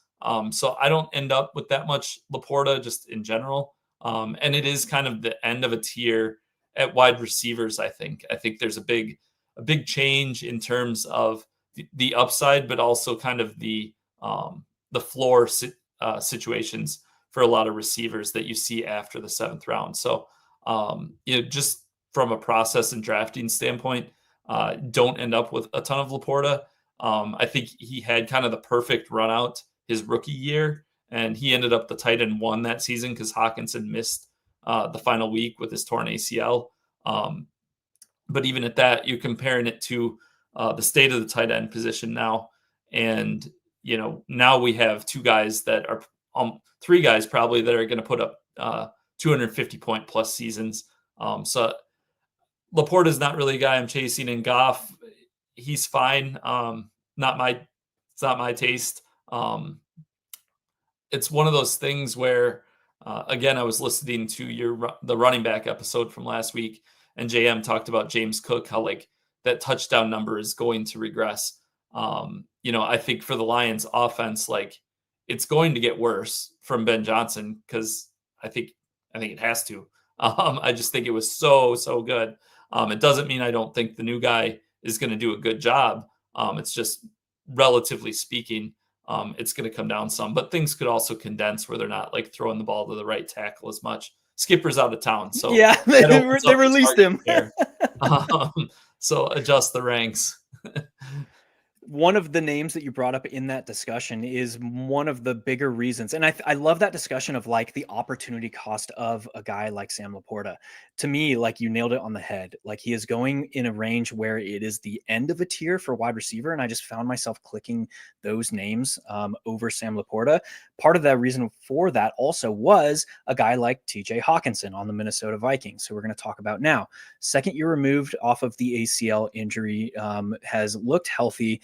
Now we know that Addison is going to be suspended for the first 3 weeks. They bring back Adam Thielen to kind of ebb that because they also have an injury to Jalen Naylor, and Justin Jefferson has had some hammy issues in camp. That discussion led me to being much more willing to click the name on a guy like TJ Hawkinson over Sam Laporta, just based on like structural processing and like where I want this roster to go. Back to you, Mike, though, with TJ Hawkinson here and JJ McCarthy now taking over under center. How are we seeing these Vikings pieces? Yeah, I'm high on the Vikings offense in general. And McCarthy, we're talking quarterbacks and tight ends on this episode. So like, I think there's a potential that he could elevate this offense even beyond what Minnesota has been under O'Connell, just because of the elements physically, the tools that he has that maybe Darnold and Cousins weren't really tapping into. So I'm really excited about it. I think Hawkinson, performed admirably, just like looking at it from like a player as a person perspective, coming off that injury 2 years ago and then working his way back. And I know he had one big game in Chicago. I had him in DFS. He had like 20 some points, but he never really didn't get it going in the red zone. But I think, he still is sub 30 years old. I'm pretty high on him. And to your point, him and Laporta, kind of similar situations, very good offenses, some really good wide receivers that they're dealing with. But Hawkinson, just for a lot of the draft season, was going a round and a half later. So that was the decision point for me. Jam, what about you, man? How are you looking at this team this year? Yeah, I think Hawkinson's a great pick.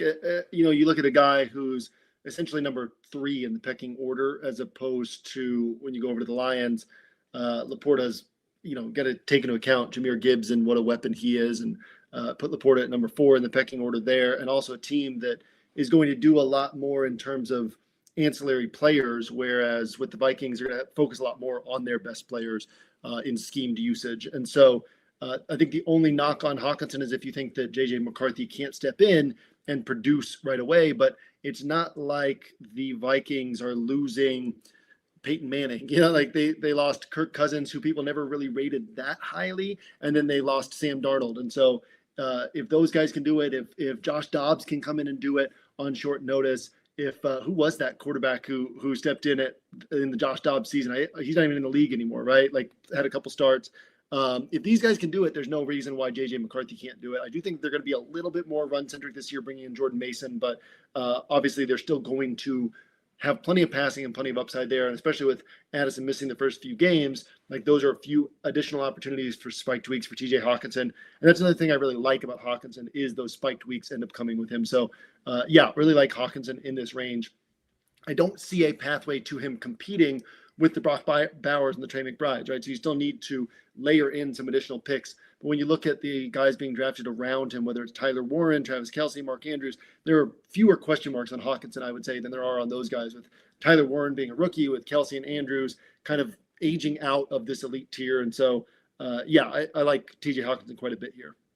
I found myself building a lot of 3 tight end builds over on Underdog, obviously where it's 18 round drafts, with TJ Hawkinson as the first tight end for that roster this season. Nothing else to add there, gents. Love that discussion. Let's head over to the NFC South. We'll start with the Buccaneers, and news just this morning that Cade Otton is dealing with leg soreness, I think they're calling it, but he had that hamstring issue early on in camp, now dealing with some potential leg soreness. But I'll throw it back to you, JM, right away. What are you making of Cade Otton, obviously, with all the uncertainties with some of the other pass catchers? We have Jalen McMillan, who's put on IR. We have Chris Godwin, who passed his physical, but is pup worthy bound or what? I don't know what's going on there. And then obviously the big thing with Tristan Wirfs, who was back on the practice field yesterday, but not participating. Yeah, I mean, I'll always go back to when Dave Canales was with the Bucs, and he was asked a question about Cade Otton's development, and he was going on and on about how great Cade Otton was doing, and then he interrupted himself to say, "Look, you don't design plays for Cade Otton. You design plays for Mike Evans. You design plays for Chris Godwin, and if those guys are covered, then you have something in place for Cade Otton."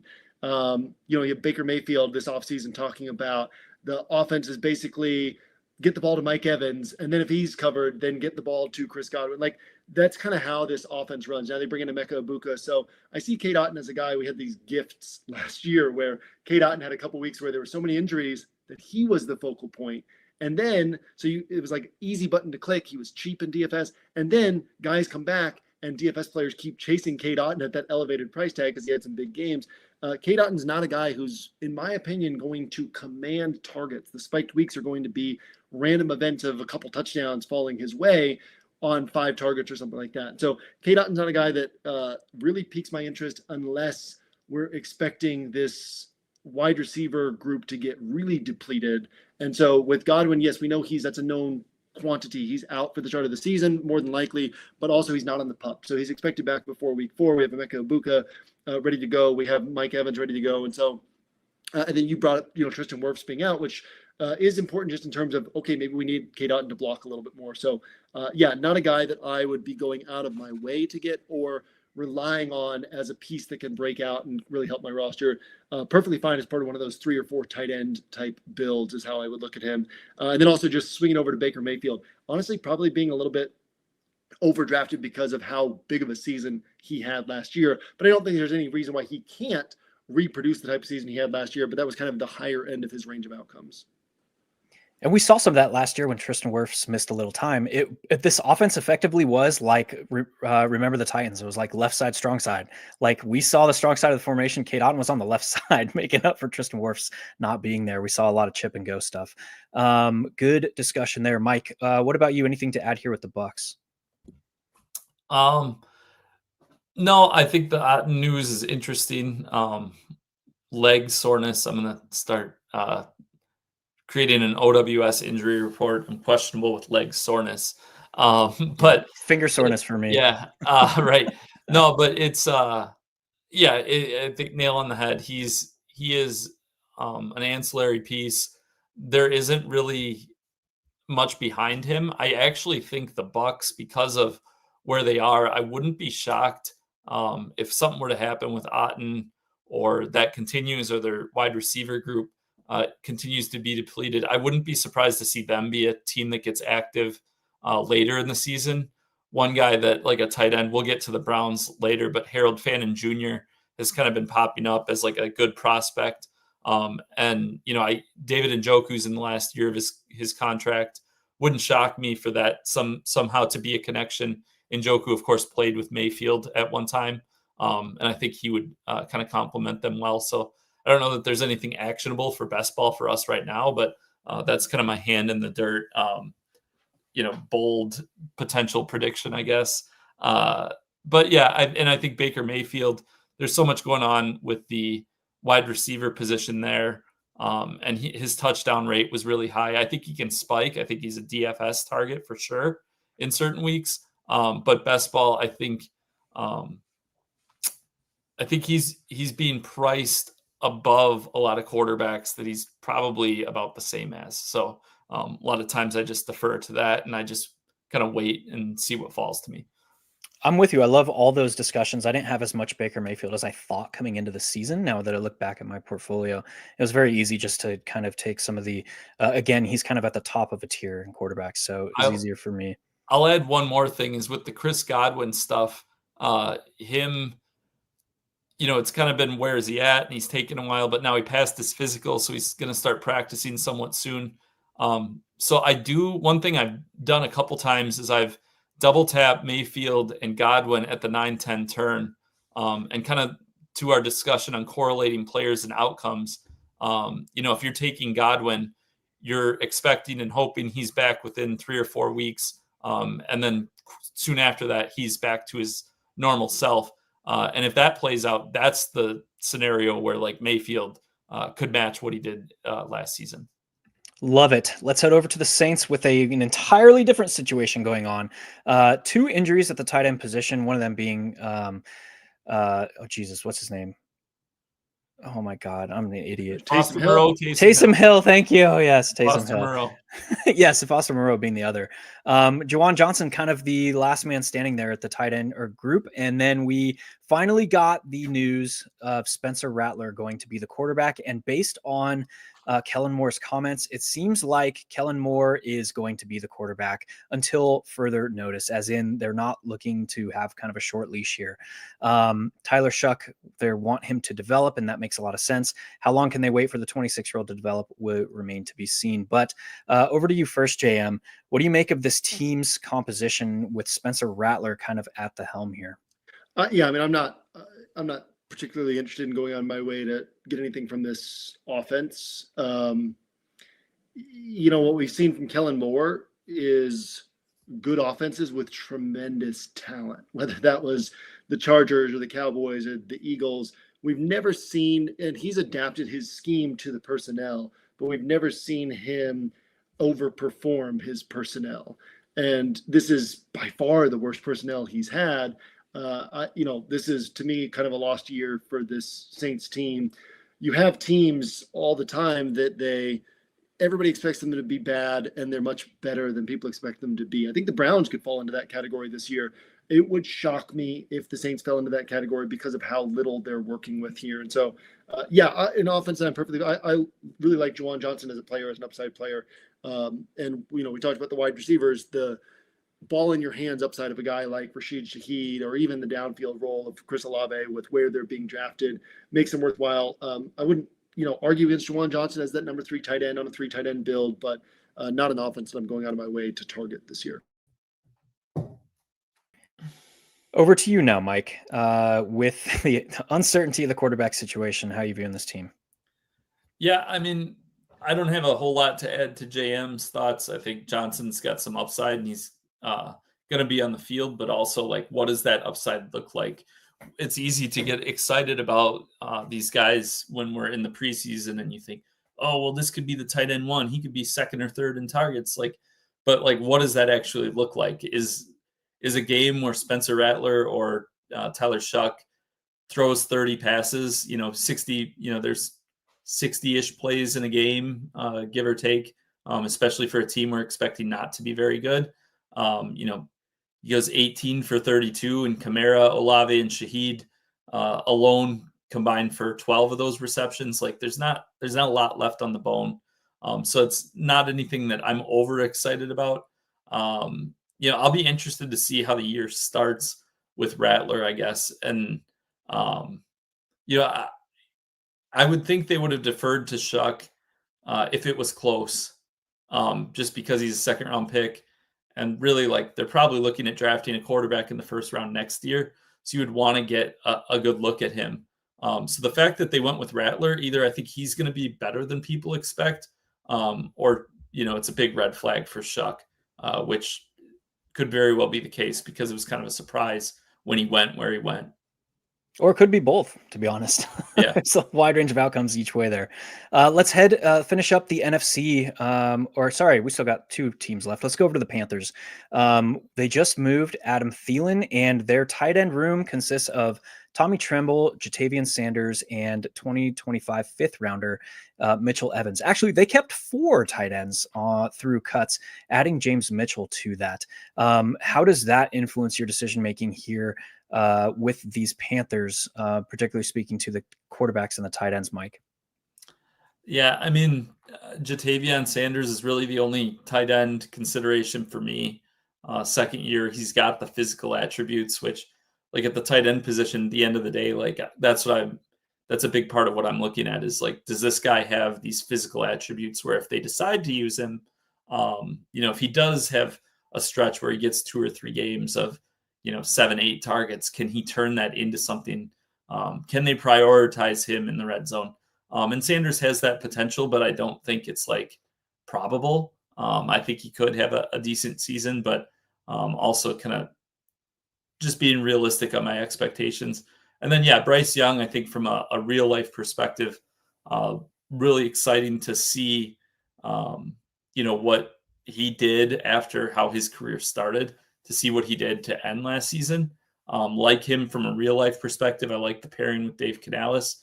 But, again, it comes down to, what are they going to do for our roster when it's all said and done? And for Young, I'm just kind of meh. So over to you, JM, before I give my thoughts. Yeah, I mean, I want to actually I'm going to wrap in my Falcons thoughts here because Penix is being drafted, really one quarterback before Bryce Young in general. And I think there's a lot more upside with Penix, but I also think there's a lot of like this whole quarterback tier is very interesting because you've got Penix, you've got Bryce Young, you've got Cam Ward, you've got Tua, who really seems to be dropping mostly based on concussion concerns because he can obviously produce higher than QB 24.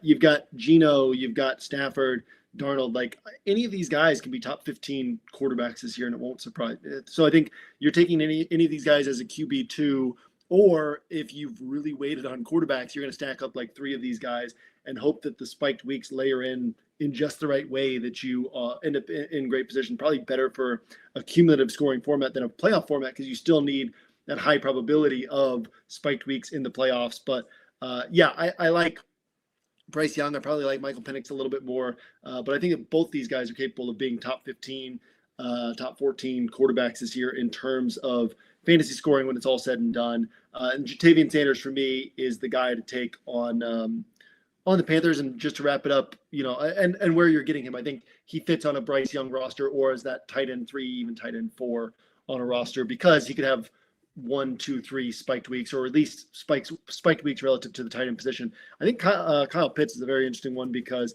we've swung so far away from having any faith in him that he's still capable of big plays. He's still an athletic freak, and there's still potential for that to get unlocked at some point. So I think that he's a very sharp way to go at like a tight end 2 on one of those 3 tight end builds to try to just layer in something there that can get you more spiked weeks than people are expecting at that typical price range in the draft. And particularly that upside might be locked early in the season. Talking about the Falcons, Darnell Mooney, we still don't know what's going on with his shoulder. Like we haven't kind of mum's the word with the injury reporting out of Atlanta. And it's effectively like back to the Ray McLeod discussion. Like he is okay as a deep threat, but really can't do much else out of the slot there. So is this an offense where at the beginning of the season, we see it kind of be a Drake London and Kyle Pitts kind of stepping into the scene there? Mike, I'll throw it over to you. Like, what do you make of this team to start the season with the potential for Darnell Mooney to be out of action? Yeah, I'm actually pretty high on Kyle Pitts. We had a little discussion about him yesterday on Wake and Snake, and just like he's still only 24 years old. I think you can make a pretty strong case. He's in the best situation he's been in his career. Like Penix at this point in his career, probably the best quarterback play he's going to see.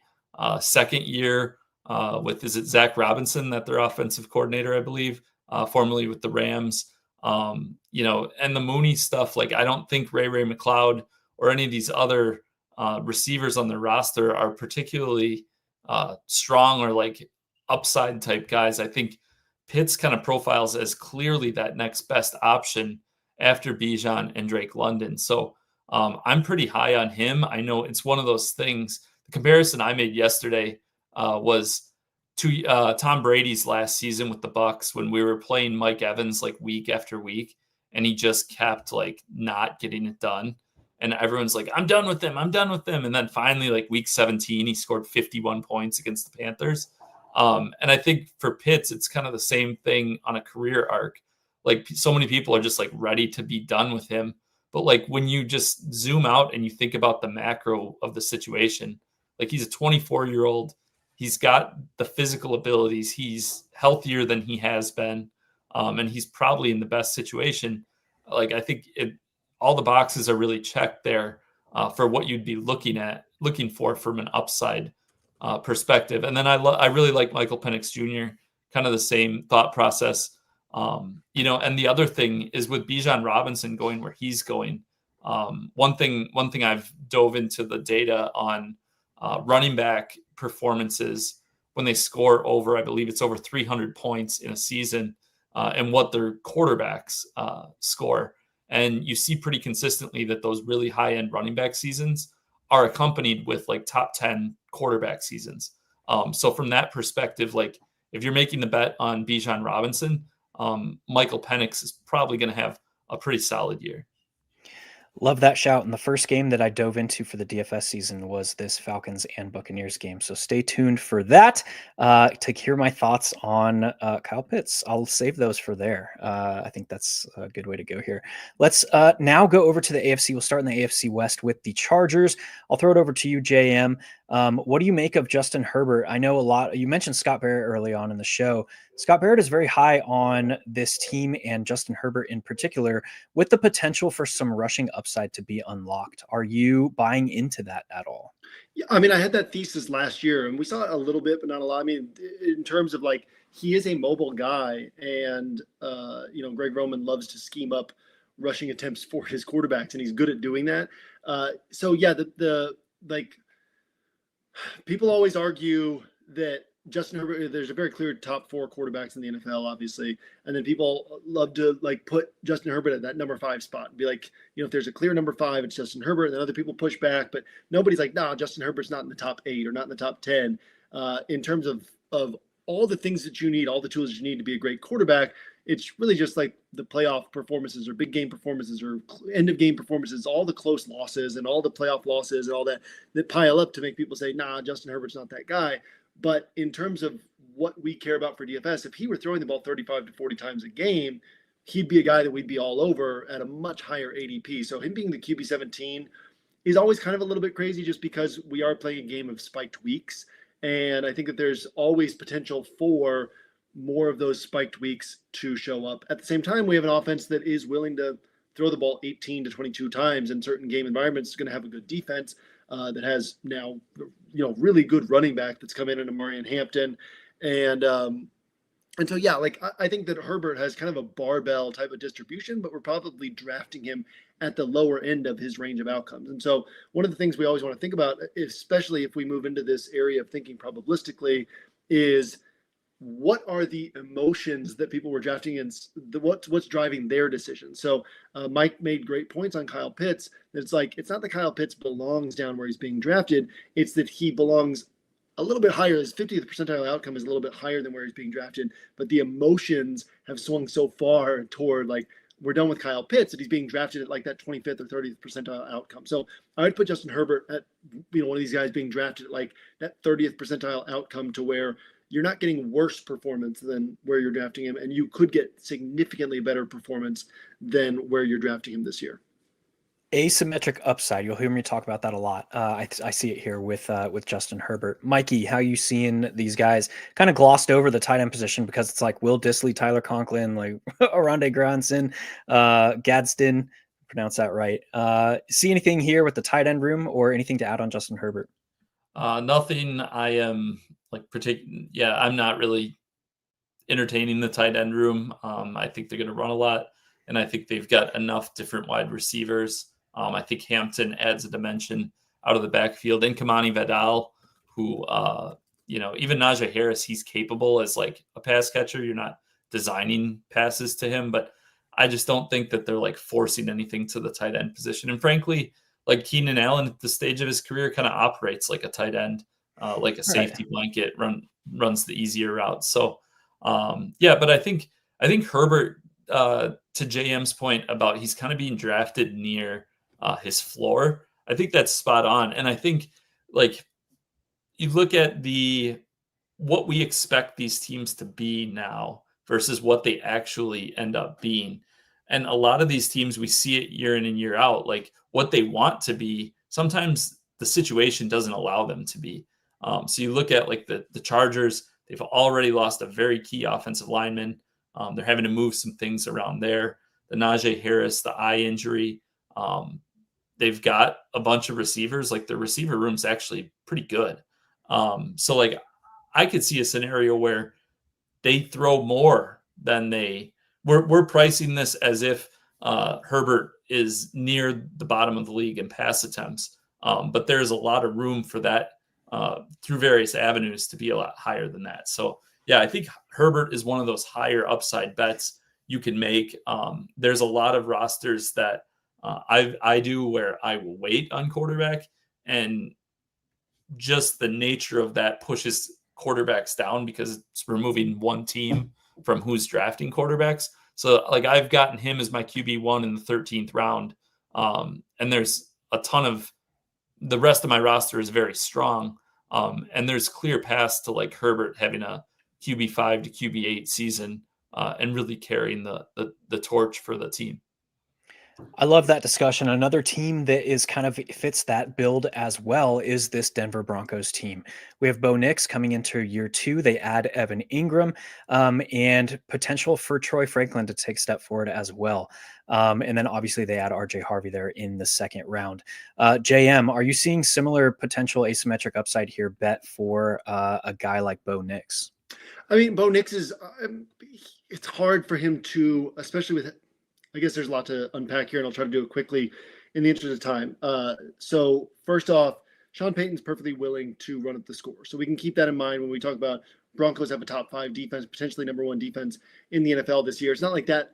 It's not like Bo Nix is on a team that prevents him from putting up points, but it could prevent him from, like, what do we love about Burrow? It's not just that he's so good. It's that we have a hard time seeing that defense stopping a lot of teams. And so he has to come out and put up the points. So asymmetric upside for Bo Nix is hard for me to say, even though he's a great athlete. He's a better runner than people give him credit for. But when he's being drafted at like quarterback 8, kind of falls into what you said with Baker Mayfield. To me, it falls into what you said with Baker Mayfield, where he's like kind of being drafted like at the top of a tier. And so you really need him to significantly overperform. I really like this team. I like this offense this year. I like Bo Nix.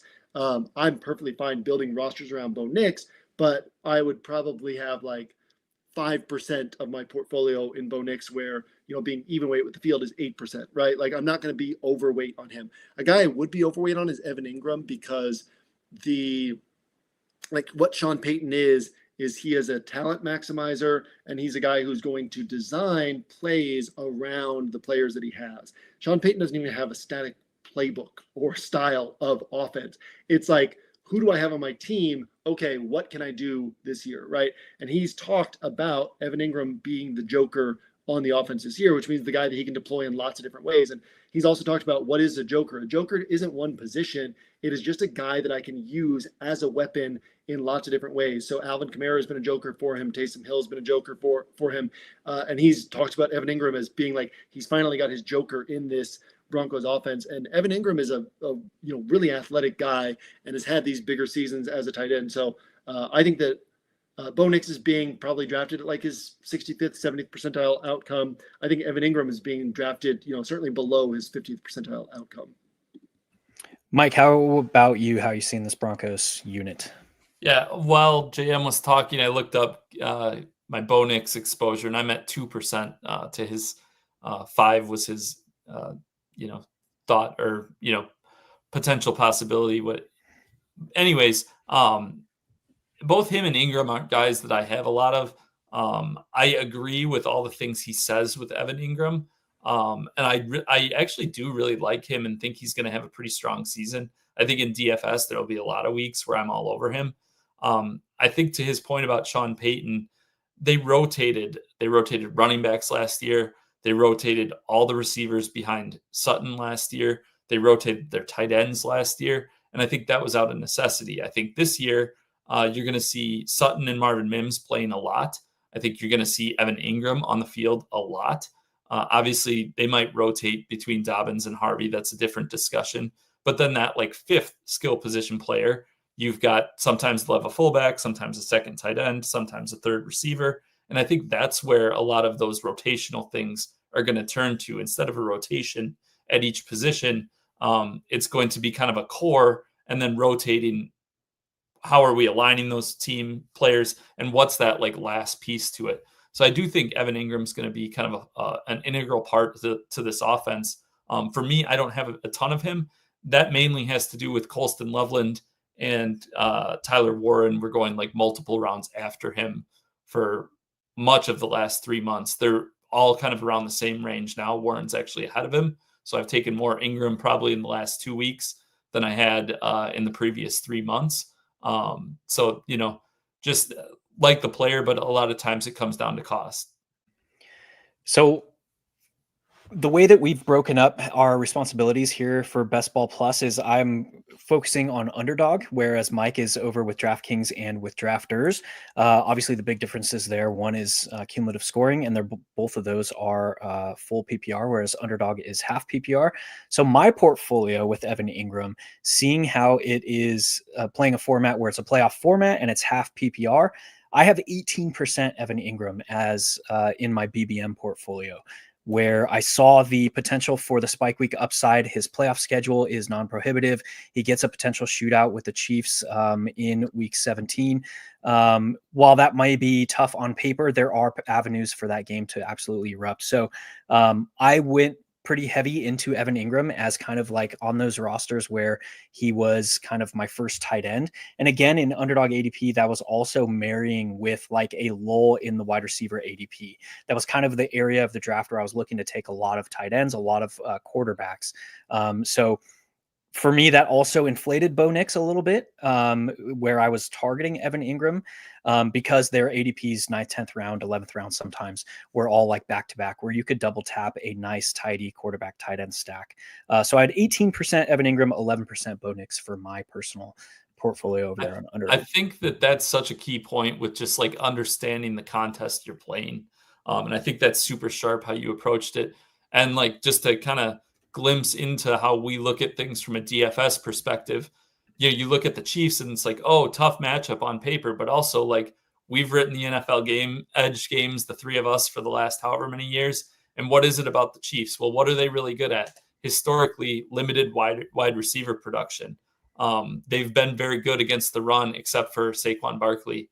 Like they've got a very good defensive front. So it's like, okay, it's going to be a competitive game. They're good at limiting wide receiver production. They're going to be hard to run on. Who does that leave? Evan Ingram. So, I think super sharp approach there.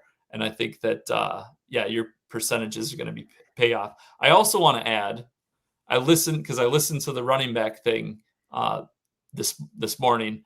And I just want to say, because JM said this last week and I heard him say it, I concur with JM's assessment that Hilow is going to bing something big this year, because I've been listening to your training. I've been listening to your training sessions, and honestly, like just really, really high level stuff. And like we talk about all the time, each season is just like a sample size of one. It's like 1 week each season of best ball. And I just think it's one of those things. It's when I'm in a lull in DFS, I have to remind myself, like, I'm really good at this. My process is sound.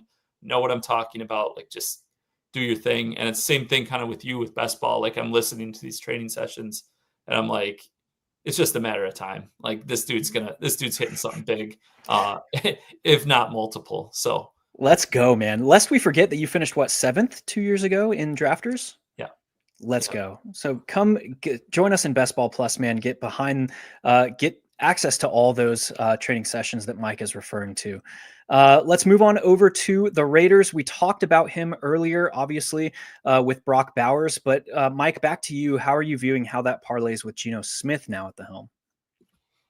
Yeah, I think, Bowers, and there's some stuff going around with Jacoby Myers maybe wanting an extension or a trade. I don't know at this point what is going to end up happening there. I don't think that I've saw the number being like 30 mil a year for a couple of years that he wants.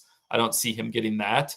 JM's look, that was, I made the same face when I heard the number.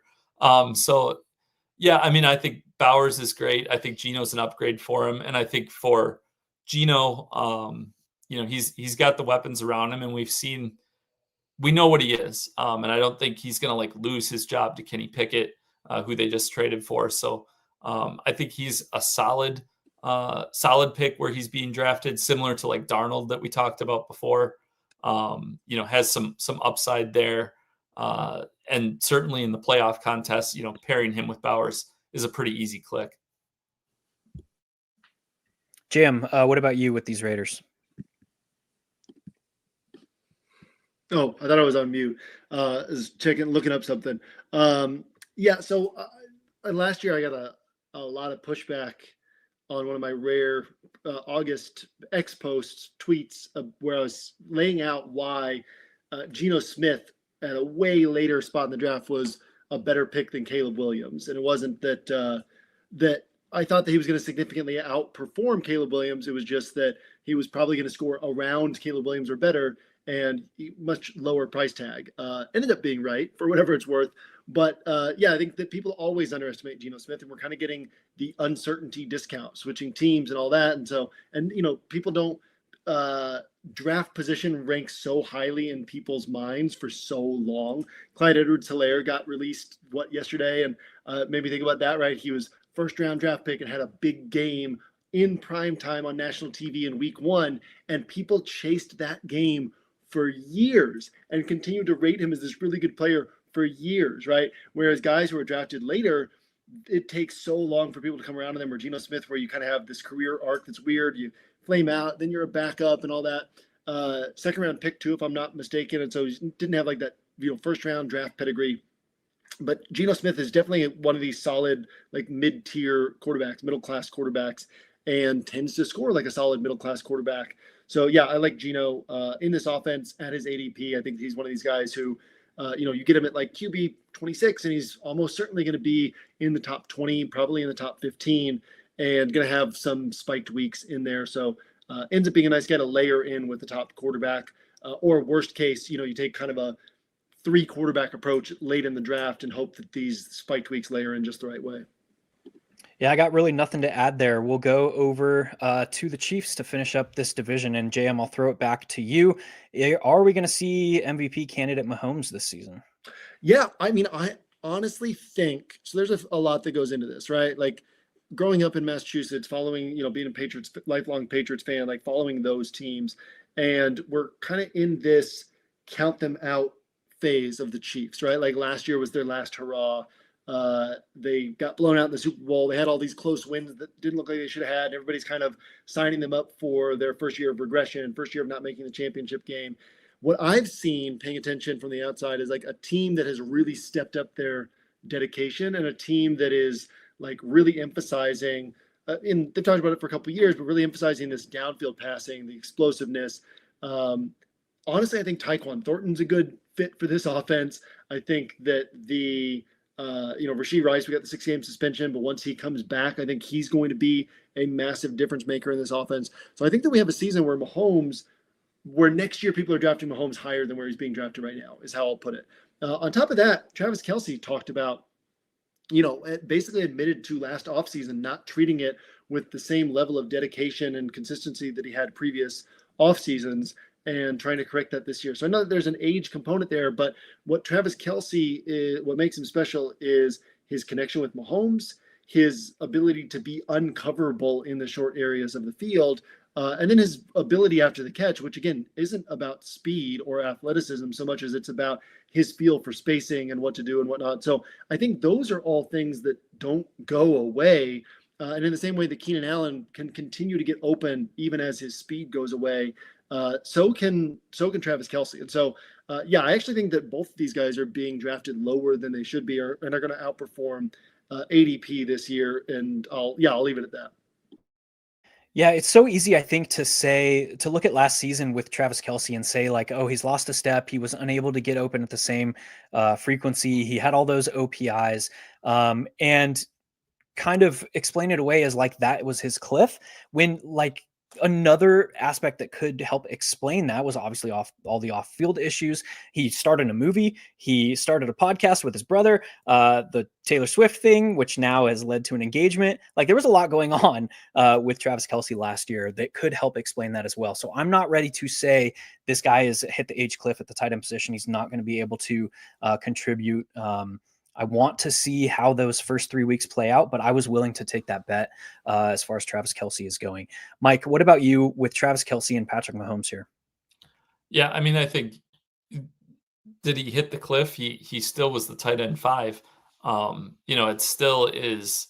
He still has that weekly upside is the key thing, that he can still post some of these massive games just because he can have 2-3 touchdown game pretty quickly. I don't think he's going to make the same after catch plays that we saw throughout his career and kind of became accustomed to, but especially like the Rashee Rice news coming today, probably going to be pretty. He's going to be very involved early in the season, and that's when he's going to be freshest. And for an older player, he'll probably be somebody that he'll probably be priced for how he ended last season, and his role and outlook from a DFS perspective. I think we'll probably have some interesting discussions on him in the early parts of 2025. Love it. Not really anything else to add. For the DFS crowd, the Chiefs get so many primetime games that we don't get to play them as much on the main slate, but you'll hear Kelsey from us. Captain. That's right. Yeah, we'll have to go to Zandermeer for that one. We'll go over to the Patriots now. JM, I'll go directly to you. I found myself clicking Hunter Henry's name a significant amount this year. Do you see any upside here with Drake May in his second year? Yeah, so weaponry is a big thing for Josh McDaniels, and how do we maximize that weaponry? And when they were talking, back in April about what this offense was going to look like, one of the things that Vrabel kept harping on was we're not going to ask them to do anything that they can't do. And so there's this component of we are going to continue to put more and more on these guys' plates. But, Vrabel was like, if there's 5 plays that we run well, we're just going to run those 5 plays over and over again.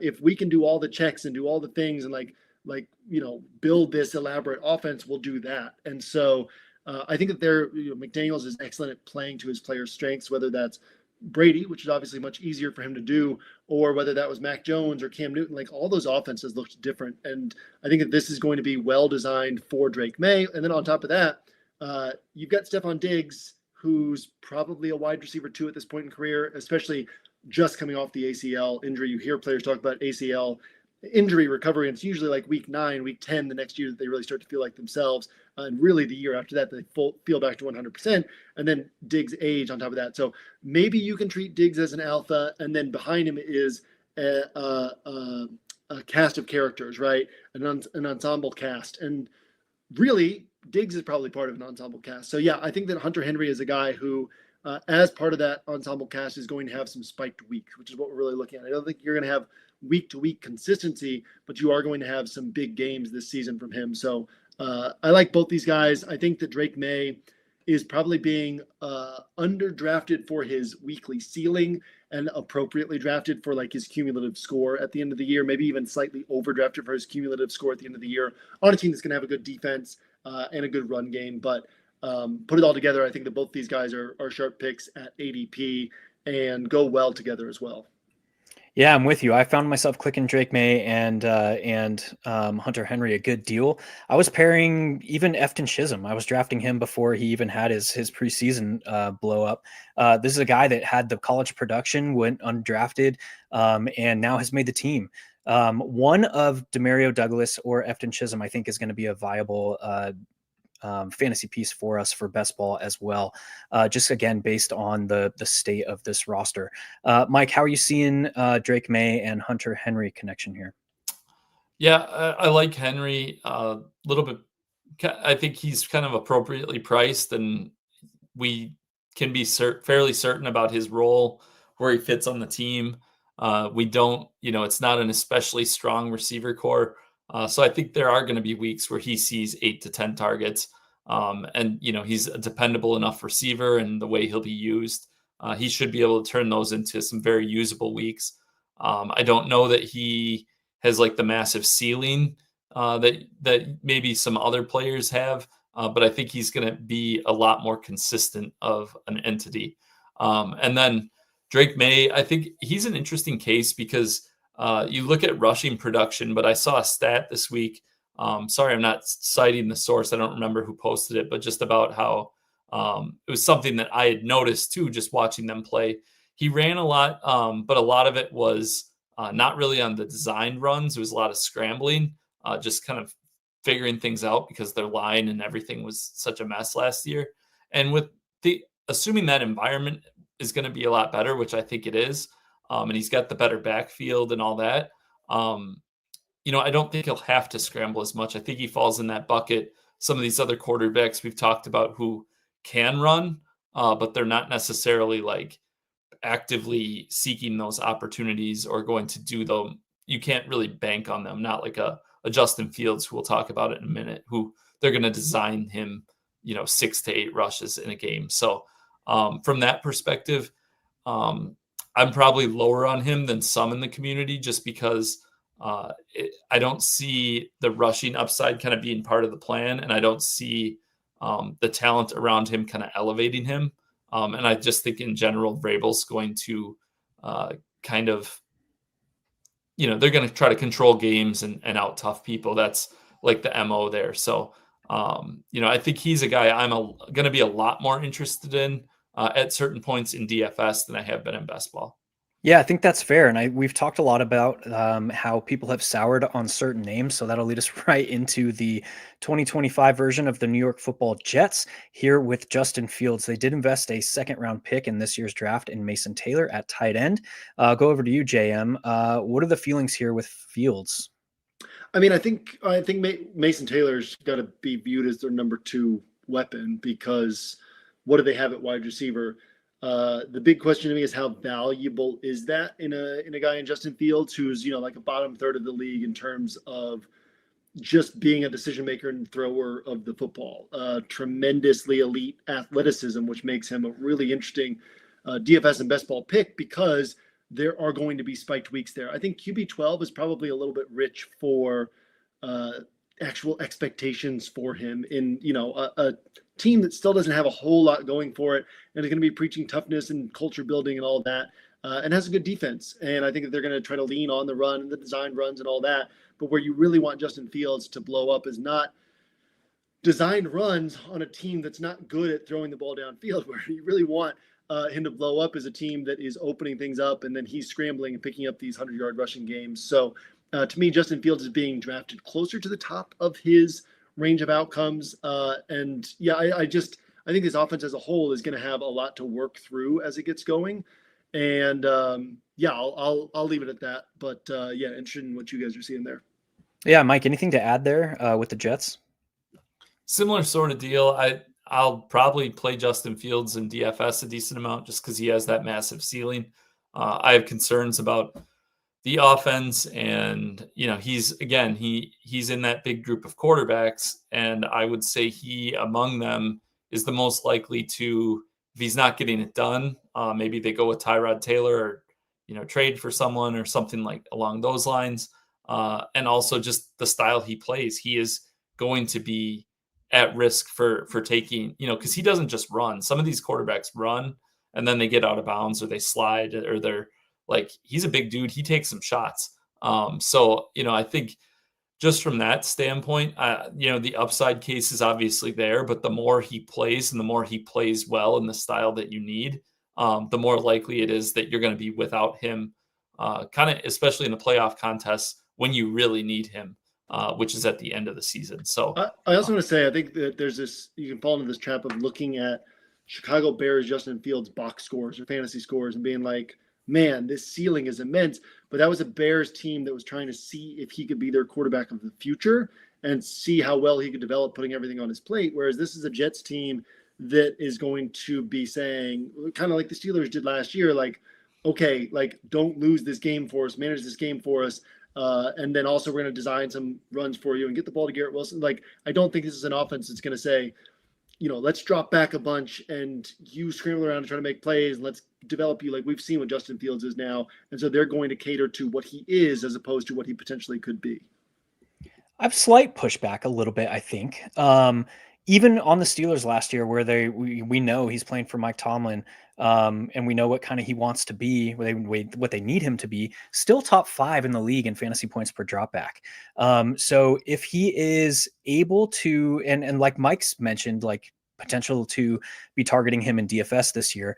To me, the single week range of outcomes for him is a little bit comfier than some of the other quarterbacks that are in his range, and still getting the rushing upside induced ceiling, to where I found myself clicking his name. And this was, again, back when drafts started. I went extremely heavy early. I was about through like 75 BBMs through the first month or so of the contest being open. And then kind of tailed off throughout the offseason, kind of splitting it up. But back then, I mean, he was being drafted quarterback 14, 15 range.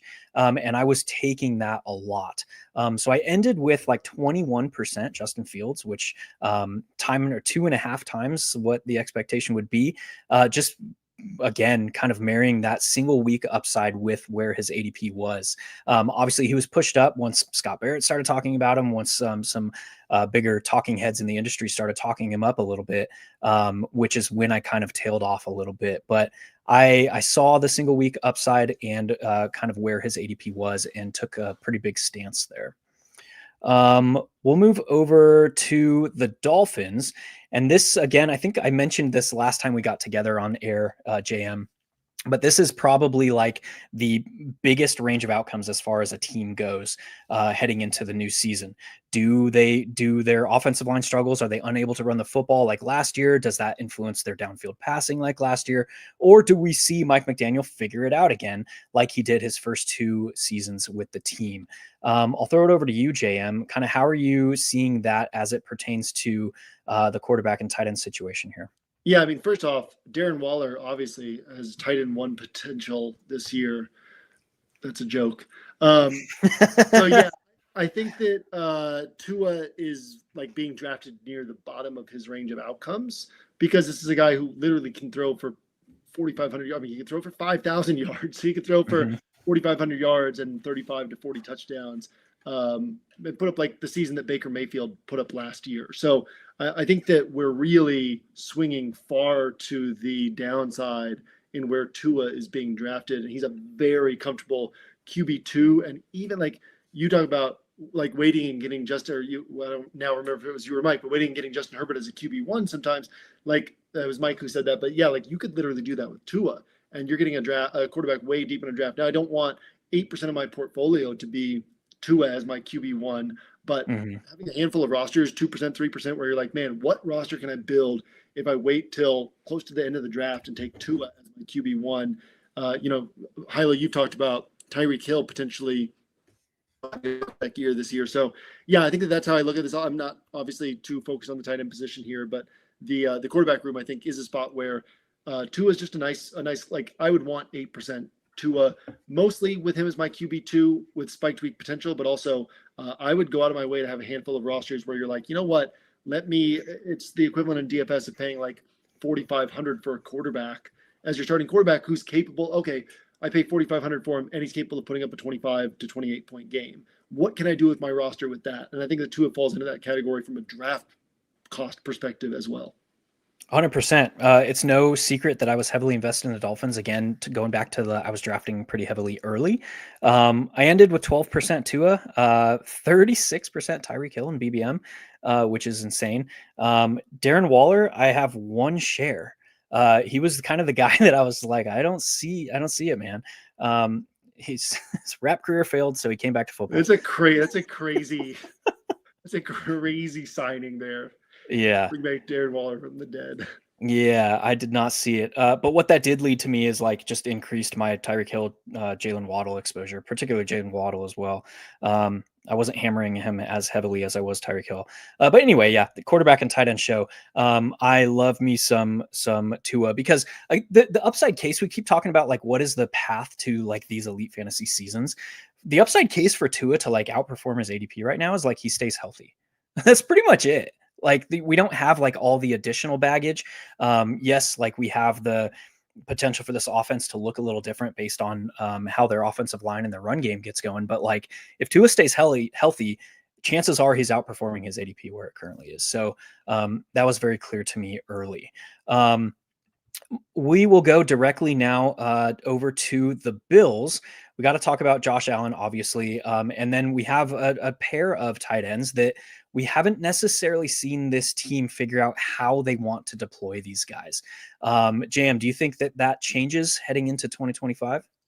To me, it kind of falls into if it's not broke, don't fix it type thing, right? It was one of the top teams in the NFL last year, and they just kind of did this thing where it's like, it's not even so much game plan specific as like, let's just spread the ball around. And we were tracking these stats last year of like how many top end games Josh Allen had, and then how many times one of his pass catchers was worth using. And it wasn't because of that, kind of false thesis people have of like, oh, it's a running quarterback, so you don't need a pass catcher with him. It's not even like, oh, he was getting so much of his production running and rushing touchdowns that you didn't need a pass catcher. He was getting a lot of production through the air. It's just they spread the ball around so much that you're not getting any scores that really match up with what you would need to win a tournament. And so, to me, like I'd be fine taking some Dalton Kincaid shares, but it's not a guy who I'm going to try to bet right on him having a breakout season this year, because that's just fundamentally not how this team is constructed or how they want to play. So that's how I would look at the tight end position here. And then obviously not much to talk about at the quarterback position. We know who Josh Allen is. We know what he's capable of, and you're not going to be disappointed taking him wherever you have to take him. Yeah, and even last year, I guess for both of the years of Dalton Kincaid's career, we've seen him struggle in the red zone and just be not utilized heavily. And that took another step forward, or another step backwards, I should say, last year with the emergence of James Cook in that kind of role in the red zone that he had. I will bring the stats that we've talked about in other places out to the masses here. From a best ball perspective and a DFS perspective, Josh Allen has finished a top 2 quarterback in a given week 9 times over the last 2 seasons. And only twice has he brought a skill position player with him into the top 6 at their respective position. Once it was James Cook, where they both just hit a bunch of scores. And I think James Cook actually had a receiving touchdown as well that game. And then you had to go all the way back to last year, 2 years ago, with Stephon Diggs did it once as well. He finished third, I think, at the position where Josh Allen finished first. Let's go over to, we don't need to spend a ton of time on this team, so let's continue. We'll go to the Steelers, and Artie Smith, man. What are we making of this tight end room now with the addition of Jonnu Smith and the obviously triumphant return, so to speak, of Aaron Rodgers over there? Yeah, well, Rodgers is interesting because the spiked week potential is so low, and it was that way even going back to the Packers because of the way, like late years with the Packers, the way that he plays, and then pair that with the way that Arthur Smith wants to call a game, the way that Mike Tomlin likes to win games. So I don't see Mike brought this up earlier, right? Like Aaron Rodgers is kind of this, like, you're going to get a solid score, you're almost certainly not going to get a spiked week. And so there's not a ton of value to him in best ball or in DFS. It won't shock me if he has one spiked week in there this season, but he's not a guy that I'm going out of my way to look to. Be perfectly fine having a little bit of him if my number one quarterback is sort of an up and down type of guy. And so then you're like, well, what about the weeks where my down weeks are going to be 12 points from this guy, 8 points from this guy?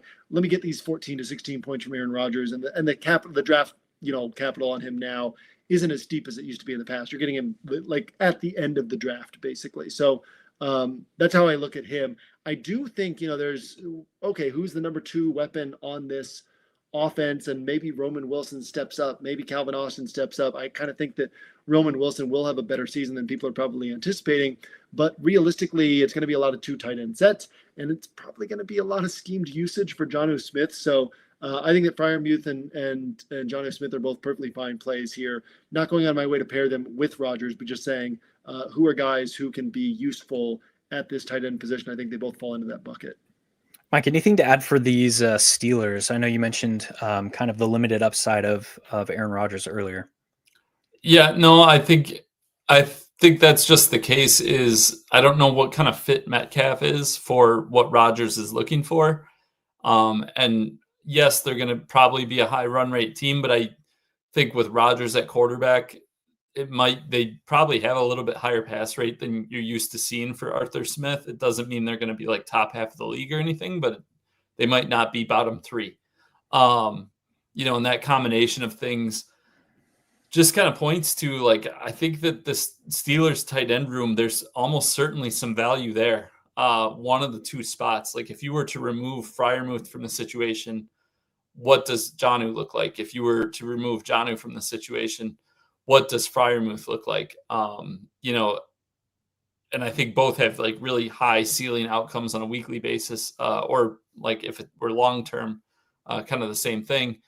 But then, I think both can thrive together too, because I think there's a good chance that among receivers and tight ends, they're second and third in targets when it's all said and done. There's a lot of room for profit there. I think they're both being drafted at their floors.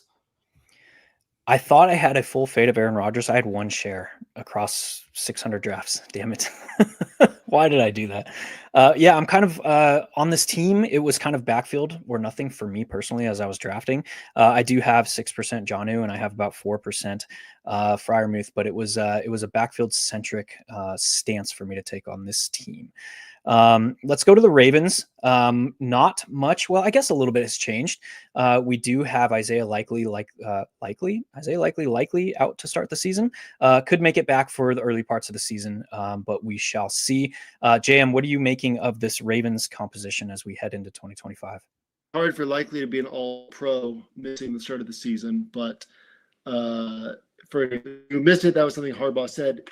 That likely was going to be an all-pro this year. But I do like the thing about likely is, remember that game he had against the Chiefs, and it was like, oh, these are things that only 2 or 3 tight ends in the NFL can do. Whatever's going on behind the scenes, they're not feeling confident. Like, this is a couple years, 2-3 years now, that's been like, man, likely might be that guy, and then he just doesn't get the usage. I think if I had drafted 150 rosters this year, Isaiah likely feels to me like the kind of guy that I would have taken a strong stance on, and then by like week 7 been like, what was I doing? Like I've got 20% Isaiah likely, and he was worth having like 6 to 8% of. But I do think that that's within his range of outcomes to just have a really big year. I think that it's within the range of outcomes that Mark Andrews is being overdrafted. I don't know that we see, everybody ages at different levels. Like you look at Mark Andrews' age and you're like, he shouldn't be slowing down. But I don't know that we necessarily see him bounce back to being one of these top tight ends in the NFL. And I do think that Isaiah likely has immense talent and has potential to significantly overperform where he's being drafted. So again, it like when I feel this strongly about the upside potential on something, I tend to be wrong, right? And I have to check myself and be like, okay, like there's a certain feeling here where it's more like I'm just like wanting this to happen, but I do think that there's clear potential for this to happen. And don't overdraft Isaiah likely, but feel free to give me credit if he ends up having a big season. The old disclaimer. Mikey, what about you, man? How are you seeing this unit set up? Yeah, so likely is a guy I've been high on for a couple of years. That 7th place team on Drafters that you mentioned a couple of years ago, he was on that. And just the way he finished that season after Andrews broke his leg, I think he was the tight end 3 over the last 5 weeks or something, and really spiked up, and then kind of continued that week 1 against the Chiefs in 2024. And it was like the game plan was around him, is what it felt like when you watched that game. So it was pretty kind of peculiar to see them not really do that at all the rest of the season after having such success. Granted, they lost the game, but still, like he showed what he can do. So I think, one of the things we talk about, and I think we did discuss this on the wide receiver thing a couple weeks ago, is that a lot of times it's like you want to draft good players. And I think Isaiah likely is a really good NFL player. And there's some stuff he's missed some time. But it's not like, this isn't like, Kyle Monangai, the running back for the Bears, that's missing 2.5 weeks of his rookie training camp as a 7th round pick. Like likely has shown who he can be. It's his 3rd year in the Todd Monken system. Like there's a lot of things, the things that are bringing him down right now, the injury concerns, that sort of stuff. Once he gets back on the field, which is going to be in a week or 2, it sounds like, his upside is just massive. And then I think Andrews, we've seen it with Tony Pollard, we saw it last year with Isaiah Pacheco when he came back, like guys that break their leg and then it just takes them a while. Like it's a more gruesome injury. Like it's bone, like it's hard for the body to fully get back to full strength. And just, he's playing with Lamar Jackson. He's one of the few tight ends that like any given week, if he had 2 or 3 touchdowns and, you're looking at it Sunday night, you're not like shocked. It's like, well, yeah, Mark Andrews scored 2 touchdowns. That's nothing out of the ordinary there. Whereas some touchdown, you can say, oh, anyone could score 2 touchdowns, but there's some where it's like, wow, I didn't see that coming. And I don't think in any given week with how good this Ravens offense is, that like an Andrews spike would be surprising at all. Yeah, and it's an interesting like dichotomy of the ADPs of these guys that we're talking about. Isaiah Likely had been held down because he had not been seen to be the guy. Mark Andrews had been held down in ADP because Isaiah Likely was there. It's like, what is the upside case for one of these guys? The upside case is like the offense we have seen, like they don't necessarily, yes, Rashad Bateman scored 8 touchdowns last year. We don't necessarily like have the supporting cast behind like their top pass catchers to where these guys, it would not shock us if they are like part of the primary piece of a game plan on a given week. And I found myself targeting both Mark Andrews and Isaiah Likely.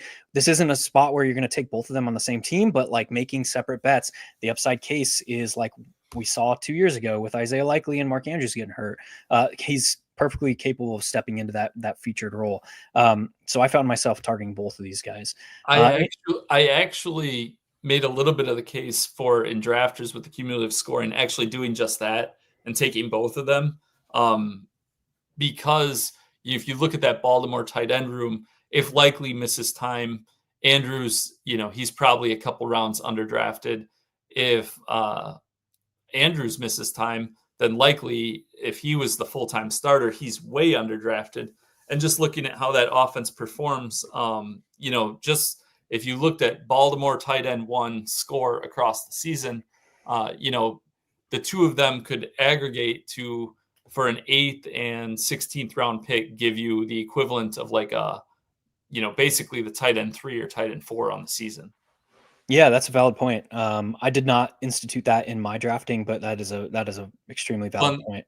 The 18 rounds on underdog versus 20 on drafters, that's a big, that roster spot is valuable. For sure. Let's go over to now the Browns. We're almost there, guys. 6 more teams. Let's go over to the Browns. We talked about David Njoku. Mike brought the hands in the dirt. He could be moved at some point this season. But we do have Harold Fannin there. Showed out. He had some good hype entering the draft process, and he showed out in preseason. It was also interesting to me that this team kept 4 tight ends through cuts. That stood out to me as well. JM, what do you make of this position group? And then what do you make of the uncertainty there at quarterback, likely getting 8 weeks or so of Joe Flacco before they go to a rookie? Yeah, I mean, I think Joe Flacco, like them getting rid of Kenny Pickett to me is great, because I think that obviously Dylan Gabriel is going to be the next one up. And I think that he's capable of producing some stats for the pass catchers. And I certainly think that Joe Flacco is capable of producing stats for pass catchers.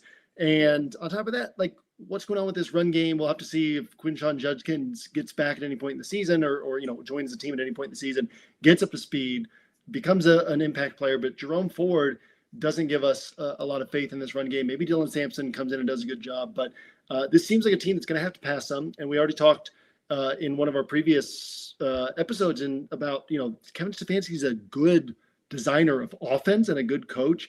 And this just feels like the type of team that is going to be a lot more competitive than people are giving it credit for, because it still has pieces on defense and it still has upside weapons on offense. And so, yeah, I think that this is a spot where Njoku and Fannin both have potential to, well, we talked about Njoku probably being maybe drafted near like his 60 to 70 percentile outcome, just because, you're looking at other quarterbacks, Jameis, whoever else, like how they were using him last year. But yeah, no, I think that the upside's there on both these guys. Like, it won't surprise me if Njoku's tight end 8 or something like that, tight end 7, tight end 8.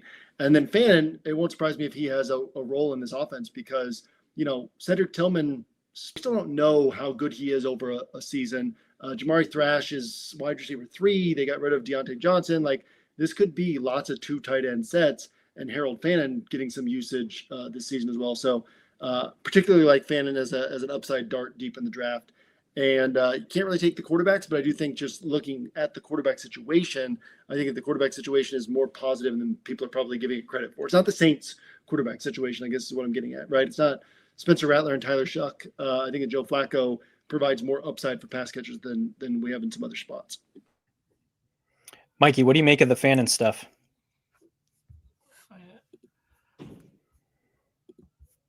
Sorry, to make sure I wasn't muted. Yeah, I think he's legit. I think he can do a lot of things. He was productive in college, and he's going to have opportunity. I talked about the Njoku situation earlier in his last year. Like, if they can extract value from moving Njoku, why wouldn't they? And I think they're almost certainly going to be able to extract some value from him.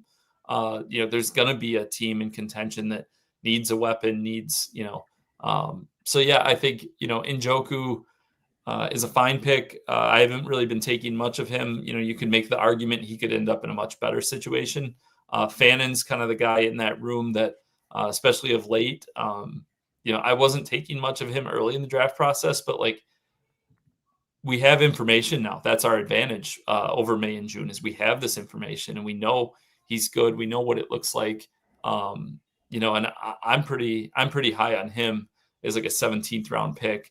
And kind of talked a little bit. We led off with the main tight ends. And I think Fannin's a good guy to pair with either Bowers or McBride as that tight end too, where he could fit in probably as a big role by their week 8 bye. And also upside scenario, he could like potentially, outdo them in a couple weeks if everything breaks right. He's got the talent there. Yeah, when I look at the state of this roster, it's Cedric Tillman, Jerry Jeudy, and then obviously Deontay Johnson losing out to Jamari Thrash for the slot wide receiver role. It's like, what do we expect this team to look like coming into the new year? And I think there's a lot of parallels between the Browns and the Bengals, actually, the next team that we're going to talk about. Look at what these two teams did. The Browns kept 4 tight ends on the roster. The Bengals kept 5 tight ends on the roster through cuts. And that's, again, they're trimming down to a 53-man roster. So what does that tell me? The Bengals slot wide receiver is Andre Yoshivas. The Browns slot wide receiver is Jamari Thrash. I'd expect these teams are going to run a lot of 12 personnel. I think that's what we're going to see. So while the Bengals add Noah Fant, they have Drew Sample, they have Mike Gesicki, they kept Tanner Hudson, and they kept Cam Grandy. Like, these teams, what they're telling me is like they're going to run a lot of 12 personnel this season. So I think that's an interesting parallel to draw between these two teams that we're going to talk about here in this division. JM, what do you think now with that on the docket? Oh, muted. You mean you want me to swing over to the Bengals on this? Yeah. Yeah. So I think with the Bengals, to me, Gesicki is the guy likeliest to have a spiked week. And I think that you can basically say with 100% certainty that he's not going to be a consistent producer in this spot. So he's the kind of guy who, where you're drafting him, I think he's perfectly fine to draft him. And I'm not treating him as any sort of staple piece, but more just layer him in with other late round tight ends who can have. Gesicki's basically a wide receiver, so who's capable of having a number of catches and just spikes for some yards and touchdowns on a given week is really how I would look at the Bengals tight end situation. And then obviously Joe Burrow, just touch on quarterback real quickly. The question around Burrow is just, is the defense as bad as it was last year, or close to as bad as it was last year? And I think that there's a clear case to be made that the answer will be yes on that. So Burrow perfectly worth drafting where he's being drafted this year. Yeah, if the preseason is any indication, this defense is going to be pretty bad. Mike, what about you? How are you seeing these Bengals, and what do you make of the team keeping 5 tight ends on the roster? Yeah, I think that's a function of a lot of things, really. And sometimes they might have intentions. There's some strategic things that go on with these cuts, the initial cuts, as far as like, who do they think they can cut, that will make it through waivers, and then they can sign back on the practice squad. versus, some contractual things like they had just signed Noah Fant. Who knows, there could be a lot going on with it in general. I think Fant has more talent than his career has probably shown. And I think Gesicki's the top option still there. I think Gesicki's an interesting one. We saw last year, especially when like T. Higgins missed some time, he posted some really big weeks. So, having, again, that type of weekly ceiling from late in a draft definitely is appealing there to me. But, I've taken a couple shots on Fant in the 20th round. I'm not really concerned with anyone else in the Bengals tight end room. And then Joe Burrow just kind of is who he is. He's going to sling it. Let's move over now to the Jacksonville Jaguars. We have Trevor Lawrence getting his best opportunity, I would say, to finally break out into the league with the addition of Liam Cohen at head coach. And we have Brenton Strange, who's kind of just the holdover tight end there. He was a former 2023 second-round pick, but was largely known for his blocking chops, was asked to play more of a full kind of tight end role last season. JM, I'll go over to you. What do you make of Trevor Lawrence, first of all, with Liam Cohen coming to town? And is Brenton Strange draftable where his ADP has landed? Yeah, I mean, I think Brenton Strange is probably being drafted a little bit high, but, is he going to become a difference maker? Is he going to be a guy who you end up paying with him? I don't think so, but also perfectly fine, I think, to have some exposure to him. He's not a guy I'm looking at like, why would you take him? Trevor Lawrence, though, I think is being drafted closer to his floor than to his ceiling in a Liam Cohen offense. Won't surprise me if he's a top 8, top 9 quarterback this year in fantasy scoring and has some spiked weeks to go with it. So, I like Trevor Lawrence where he's being drafted. And I think Brenton Strange is perfectly fine, but not a guy that I'm, excited about. Pretty much matches my exposure. 21% Trevor Lawrence, 8% Brenton Strange. Move on. Mike, how are you seeing this Jaguars unit, particularly with how Liam Cohen's influence can be had on Trevor Lawrence? Yeah, Brenton Strange, I think he's fine where he is, but he's not a priority, similar to the K-Dot and stuff. We talked about him before. I don't think you're like trying to play through Brenton Strange. Just is what it is. If this offense ascends, he'll obviously probably outproduce where he's at. If they're just kind of what we expect, he'll probably be around where they're at. And then for Trevor Lawrence, I think the Liam Cohen effect is real. I think, coaching in football can have, there can be such a wide range of outcomes. Like Sam Darnold, we talked about before. You see what an effect coaching, scheme, fit, all that can have, especially on some of these players who are good players maybe, but aren't like situation agnostic players. And I think Trevor Lawrence would fall in that bucket. And I think I'm pretty excited for him. I guess I'll say this. This is my thought on Trevor Lawrence. He's going to outperform where he's drafted this year. He's going to have a very good season. And then next year he's going to be overdrafted, and I'm not going to take any of him because it just seems like a spot where everything comes together, new situation, has good touchdown variance. And then next year he's like a 6th or 7th round pick because he's found it. And then he kind of has the Jordan Love comes back to earth. I love the comparison of Brenton Strange to K-Dot, and I think that was a really, really sharp comparison there. I got nothing else to add there, gents. Let's go over to the Colts. Obviously, we have we had a ton of moving pieces this offseason with the Colts. Shane Steichen is still there at the helm. They draft Tyler Warren in the first round, and then Daniel Jones wins the starting job. And this would be another situation similar to the Saints where it's like, I'd expect Daniel Jones to kind of be the guy that they want to design the offense around. There's been 2 years in a row where Shane Steichen has had to alter his offensive design, the scheme of his offense based on the quarterback play. Now that Jones has won the job, JM, do you expect him to kind of be the guy throughout the season here? Yeah, I think that the Colts are a fringe playoff team, and I think that Shane Steichen, incorrectly for whatever it's worth, but I think Shane Steichen is on the hot seat. And even turnover in the front office with Jim Irsay passing away and his daughter's taking over the team, there could be opportunity for them to want to bring in their own person. at the helm. But Shane Steichen's a tremendous offensive coach, a tremendous head coach, and an all-around good guy. But no, I think that the team is going to be in contention, which kind of removes this opportunity for us to say like the Russell Wilson thing, where it's like, well, Daniel Jones has the job for now, and then they're going to bench him and bring in Anthony Richardson.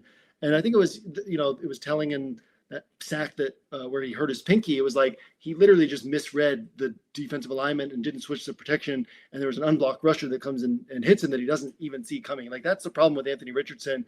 And so if you're Shane Steichen and you're trying to save your job, and if Daniel Jones is able to run your offense well, I think they're going to stick with him, which makes Daniel Jones an interesting pick, especially where people will probably treat it in drafts, late drafts, going to treat it like, oh, well, this is the quarterback for now, but I don't want to draft him because he's going to get replaced by Anthony Richardson later in the season. I don't personally see this as one of those types of situations. And then Tyler Warren, this kind of reminds me of week 1 DFS, where rookie wide receivers get like 30% ownership, 35% ownership because they're underpriced relative to their talent. It kind of feels like Tyler Warren's being drafted really high for a rookie tight end. We've had some good rookie tight end seasons recently. Brock Bowers in particular, like, it's kind of broken that mold of rookie tight ends can't perform at a high level. But we talked just last week, I think it was, or 2 weeks ago, about Michael Pittman being kind of drafted lower than he probably should be.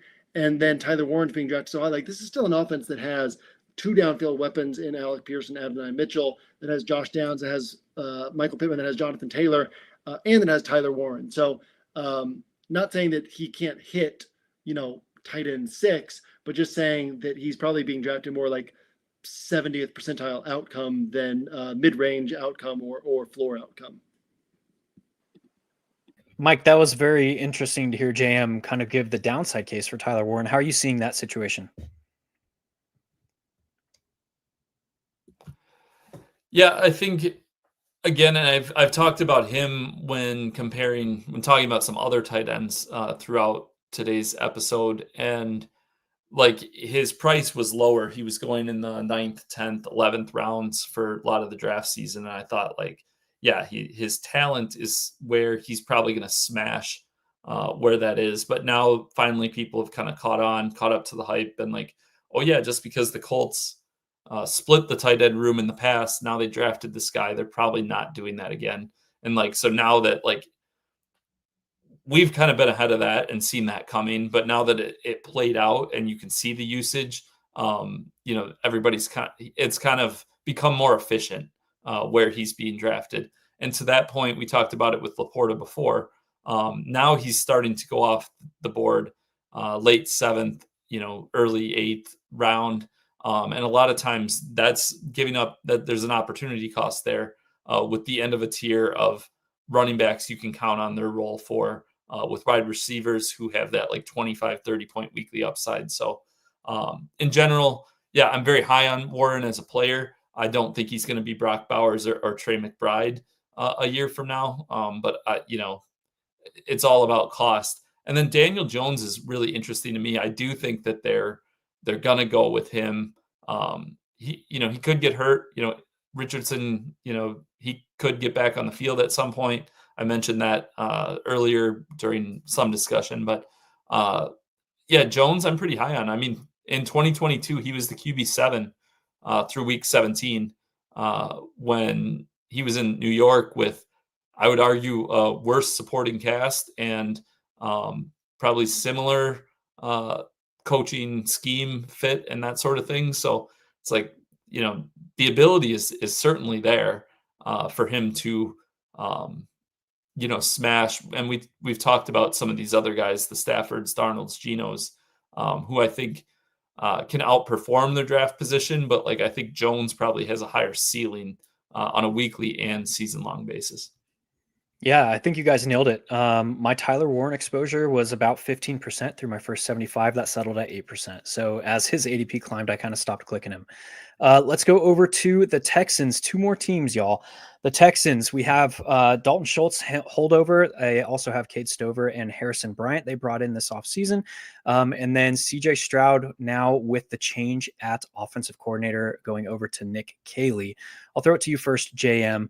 Man, last season we were all over the fact that offensive coordinator and situational play calling tendencies in Texas or in Houston was not good. Do we expect that to improve with Nick Caley, and how does that influence the quarterback situation here? Yeah, I mean, I expect it to improve dramatically. I think that if you said who are the top 8 quarterbacks in football, I think the average NFL fan after last year wouldn't put CJ Stroud in that discussion, but I think most sharp people who pay close attention in the NFL would put him in that discussion.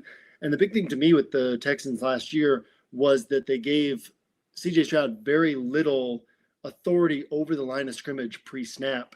And there were all these protection issues where teams realized a third of the way into the season, if we don't even have to blitz, if we just pull some stunts up front, they're not going to be able to pass off guys. And so you have all these plays last season where it's like 3 offensive linemen blocking one guy and another guy coming through untouched and hitting CJ Stroud. And so it's not even so much like, oh, the offensive line was or is bad, as the coaching just didn't account for that throughout the entire season. And so I think that we see CJ Stroud significantly outperform ADP this year. And my only concern on it is how good that defense will probably be. And so then you have this question of, okay, so how are they going to call those games? But Nick Chubb probably doesn't have any burst left. Joe Mixon, it's looking likelier and likelier that he's going to be out for the season. So then you've got Dameon Pierce, you've got Woody Marks, you've got Nick Chubb. Like, this still might be a team that has to play through their quarterback, even if they have a great defense. And this is the extreme upside case, but we've seen this with the Bucs a few years ago, where they had a great defense, but because they couldn't run the ball, when they needed to bleed out clock at the end of the game, they would still have to throw just short passes and keep throwing the ball. So I certainly think that CJ Stroud is being drafted at like his 15th or 20th percentile outcome. And with the weapons that he has at wide receiver, there's clear spiked week potential. Dalton Schultz is an interesting one because like the talent's there for him to be a tight end 14, tight end 12, tight end 16, somewhere in that range. And then we just didn't see the plays designed for him last year. But again, change an offensive coordinator. So I think that where you can get Dalton Schultz like basically free kind of makes him a guy worth clicking on deep into a draft, not building a roster around like the expectation that he's going to outperform ADP, but saying, well, it's the 18th round of a draft and I still need another tight end. I think he's a great tight end to click there. Yeah, I kind of had a similar approach. Above the field on CJ Stroud, above the field on Dalton Schultz, both those guys. Mike, how are you seeing this situation here? Yeah, I think situationally, like how it kind of plays out, you guys have kind of hit the nail on the head. I like JM's kind of walk through that. I think their offensive line is still going to struggle. I think their backfield is a huge mess. So what does that leave you with? You're going to have to throw the ball. So yeah, I think volume is going to be there. Stroud isn't a guy I find myself clicking a lot. Again, there's like tiers within this stuff.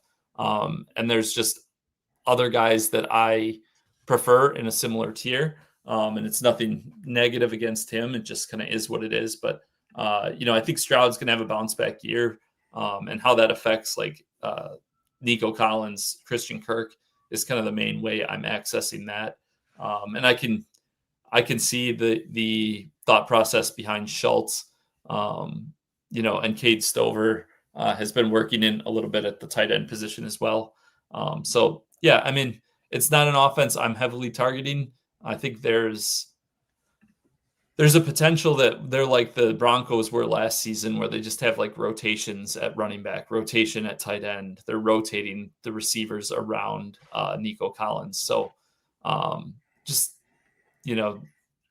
kind of Nico Collins, and that's a little bit of Christian Kirk, and that's about it for me for the Texans.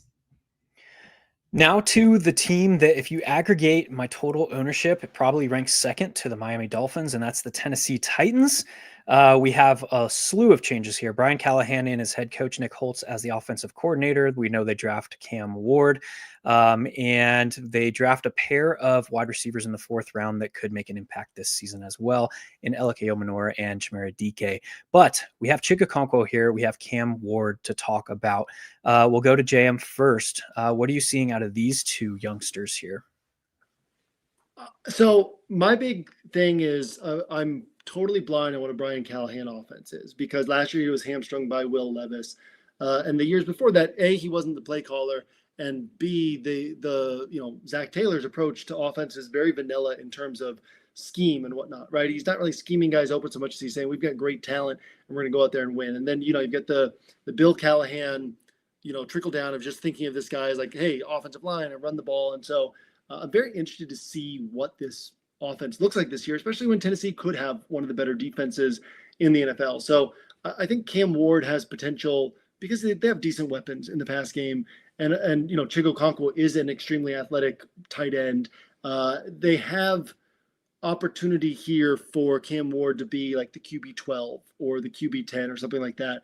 I don't see the world in which he's winning you a league where they're going to be saying, hey, we're trying to win games.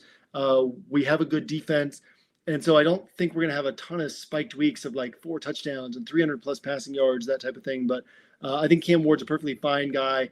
For me, it'd probably be like 4% Cam Ward, 6% Cam Ward, and then get more of my exposure through the pass catchers. I do think that Chigakonkwo at tight end 20, you look at, kind of in the not in the same category as Isaiah Likely, where I just think Isaiah Likely is potentially a legitimate difference maker of a player.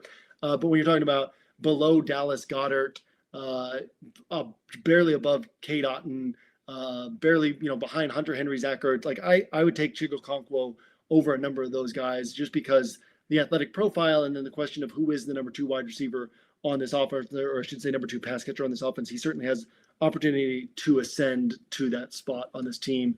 Hilow, where's your Cam Ward exposure at? 7%.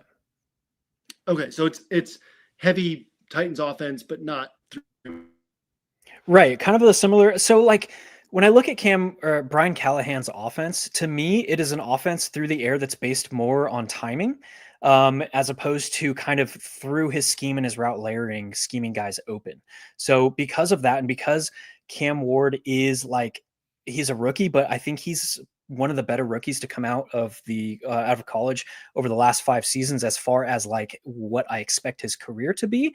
The fact that it's a lot of timing stuff had me a little bit more down on like the potential for there to be explosive plays and more the volume aspect of it. So I didn't see, and I still think this is a team that's going to be more run leaning when they get into the red zone.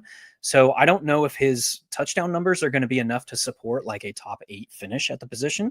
But I still thought that, Calvin Ridley, pretty much has this offense. He is a clear alpha.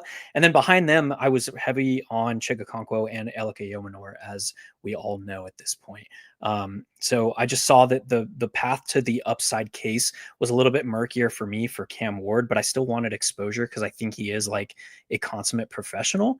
But I saw the path to the volume going through just such a condensed tree of those 3 names. I'm not a big believer in Van Jefferson at this point in his career, Tyler Lockett at this point in his career. I saw the opportunity for Chig and Ellick to kind of step into that secondary role. That was how I was reading the situation. Any response to that, JM?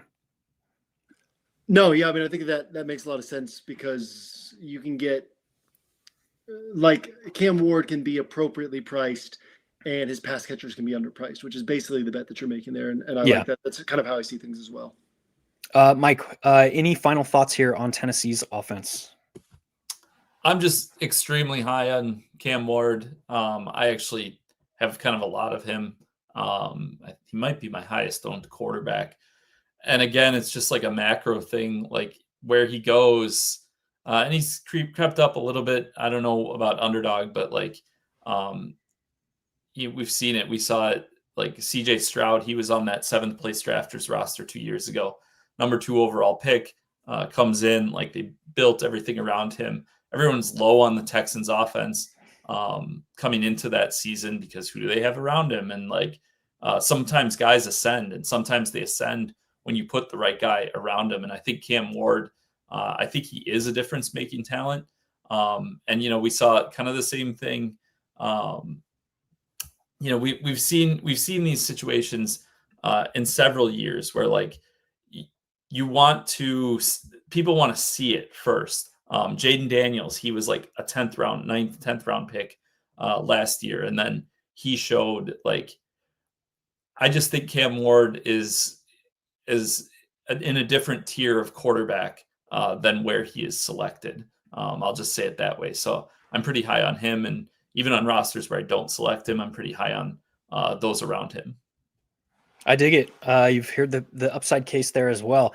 Gents, that is going to do it. We went through the quarterbacks and the tight end positions for all 32 NFL teams. If you missed it, again, the running back positions and the wide receiver positions, which are both about 3 hours as well, are covered behind the Best Ball Plus paywall. If you want to check that out, head on over to oneweekseason.com, check out the Best Ball Plus product, and check out Inner Circle with DFS season just around the corner. Thank you guys for your time. Thanks for coming on with me to talk these positions and getting excited for the start of the regular season. JM, any parting shots as far as what to expect with OWS as we? No, I'm getting used to sitting for 3 hours again. So you gotta stretch my legs here after this. Yeah, you saw me hide myself a couple times. That was to stretch my legs. So, gents, let us win all the monies. Heading into the DFS season, we're shifting gears a little bit here, but check out everything that OWS has to offer for week 1. Again, everything is going to be free up on the site, so you guys get a little taste of what we have brewing for this season. And until next time, you all, cannot wait to see you in those draft lobbies and cannot wait to see you at the top of the leaderboards. Peace. 1 week season.